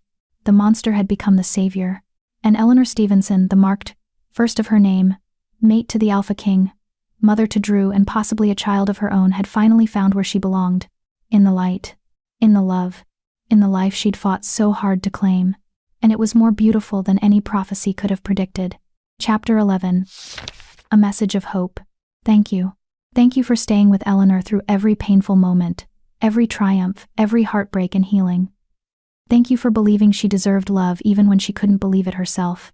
Thank you for walking beside her through the snow and the flames and the darkness and finally into the light. Maybe you've felt like Eleanor. Maybe you've been told you're too much or not enough. Maybe you've spent years hiding pieces of yourself, suppressing your gifts, making yourself smaller just to survive in spaces that never really wanted you. Maybe you know what it's like to be judged for being different. If that's you, if any part of Eleanor's story resonated in your bones, I want you to hear something important. You are not too much. You are not broken. You are not wrong. You're just becoming. And the things you've been told to hide? Those are often the very things the world needs most. Your sensitivity, your power, your refusal to fit into boxes that were never designed to hold your magnificence, those aren't flaws, they're gifts. Eleanor's story teaches us that transformation doesn't happen because someone else fixes us. It happens when we finally see ourselves clearly: scars, strengths, fears, and fire, and decide we're worth fighting for. It happens when we find people who see us fully and love us anyway. It happens when we stop apologizing for taking up space and start claiming it boldly. The wolves who feared Eleanor weren't afraid of her power. They were afraid of what her power represented: change, possibility, the uncomfortable truth that their old ways were built on fear instead of wisdom. But Eleanor didn't let their fear define her. And neither should you. So here's my question for you. What would you do if you stopped being afraid? What power would you claim? What dreams would you chase? What version of yourself would you become if you truly believed you were worthy of love, respect, and a place in this world? Think about it. And if Eleanor's journey moved you, if you found yourself rooting for her, crying with her, celebrating her victories, I'd love to hear from you in the comments. What moment resonated most with you? Was it when she first stood up to Thomas? When Russ held her through her nightmares? When she faced the void and didn't flinch? When she finally accepted that she deserved happiness? Or maybe you have your own story, your own moment when you stopped hiding and started becoming. Share it. Your words might be exactly what another person needs to hear to take their first brave step. And if you want more stories like this, stories about outcasts who become legends, about monsters who turn out to be heroes, about love that sees past the surface to the soul, subscribe to this channel. Because here, we tell stories about the ones who don't fit, the ones who were told they're too different, too powerful, too broken.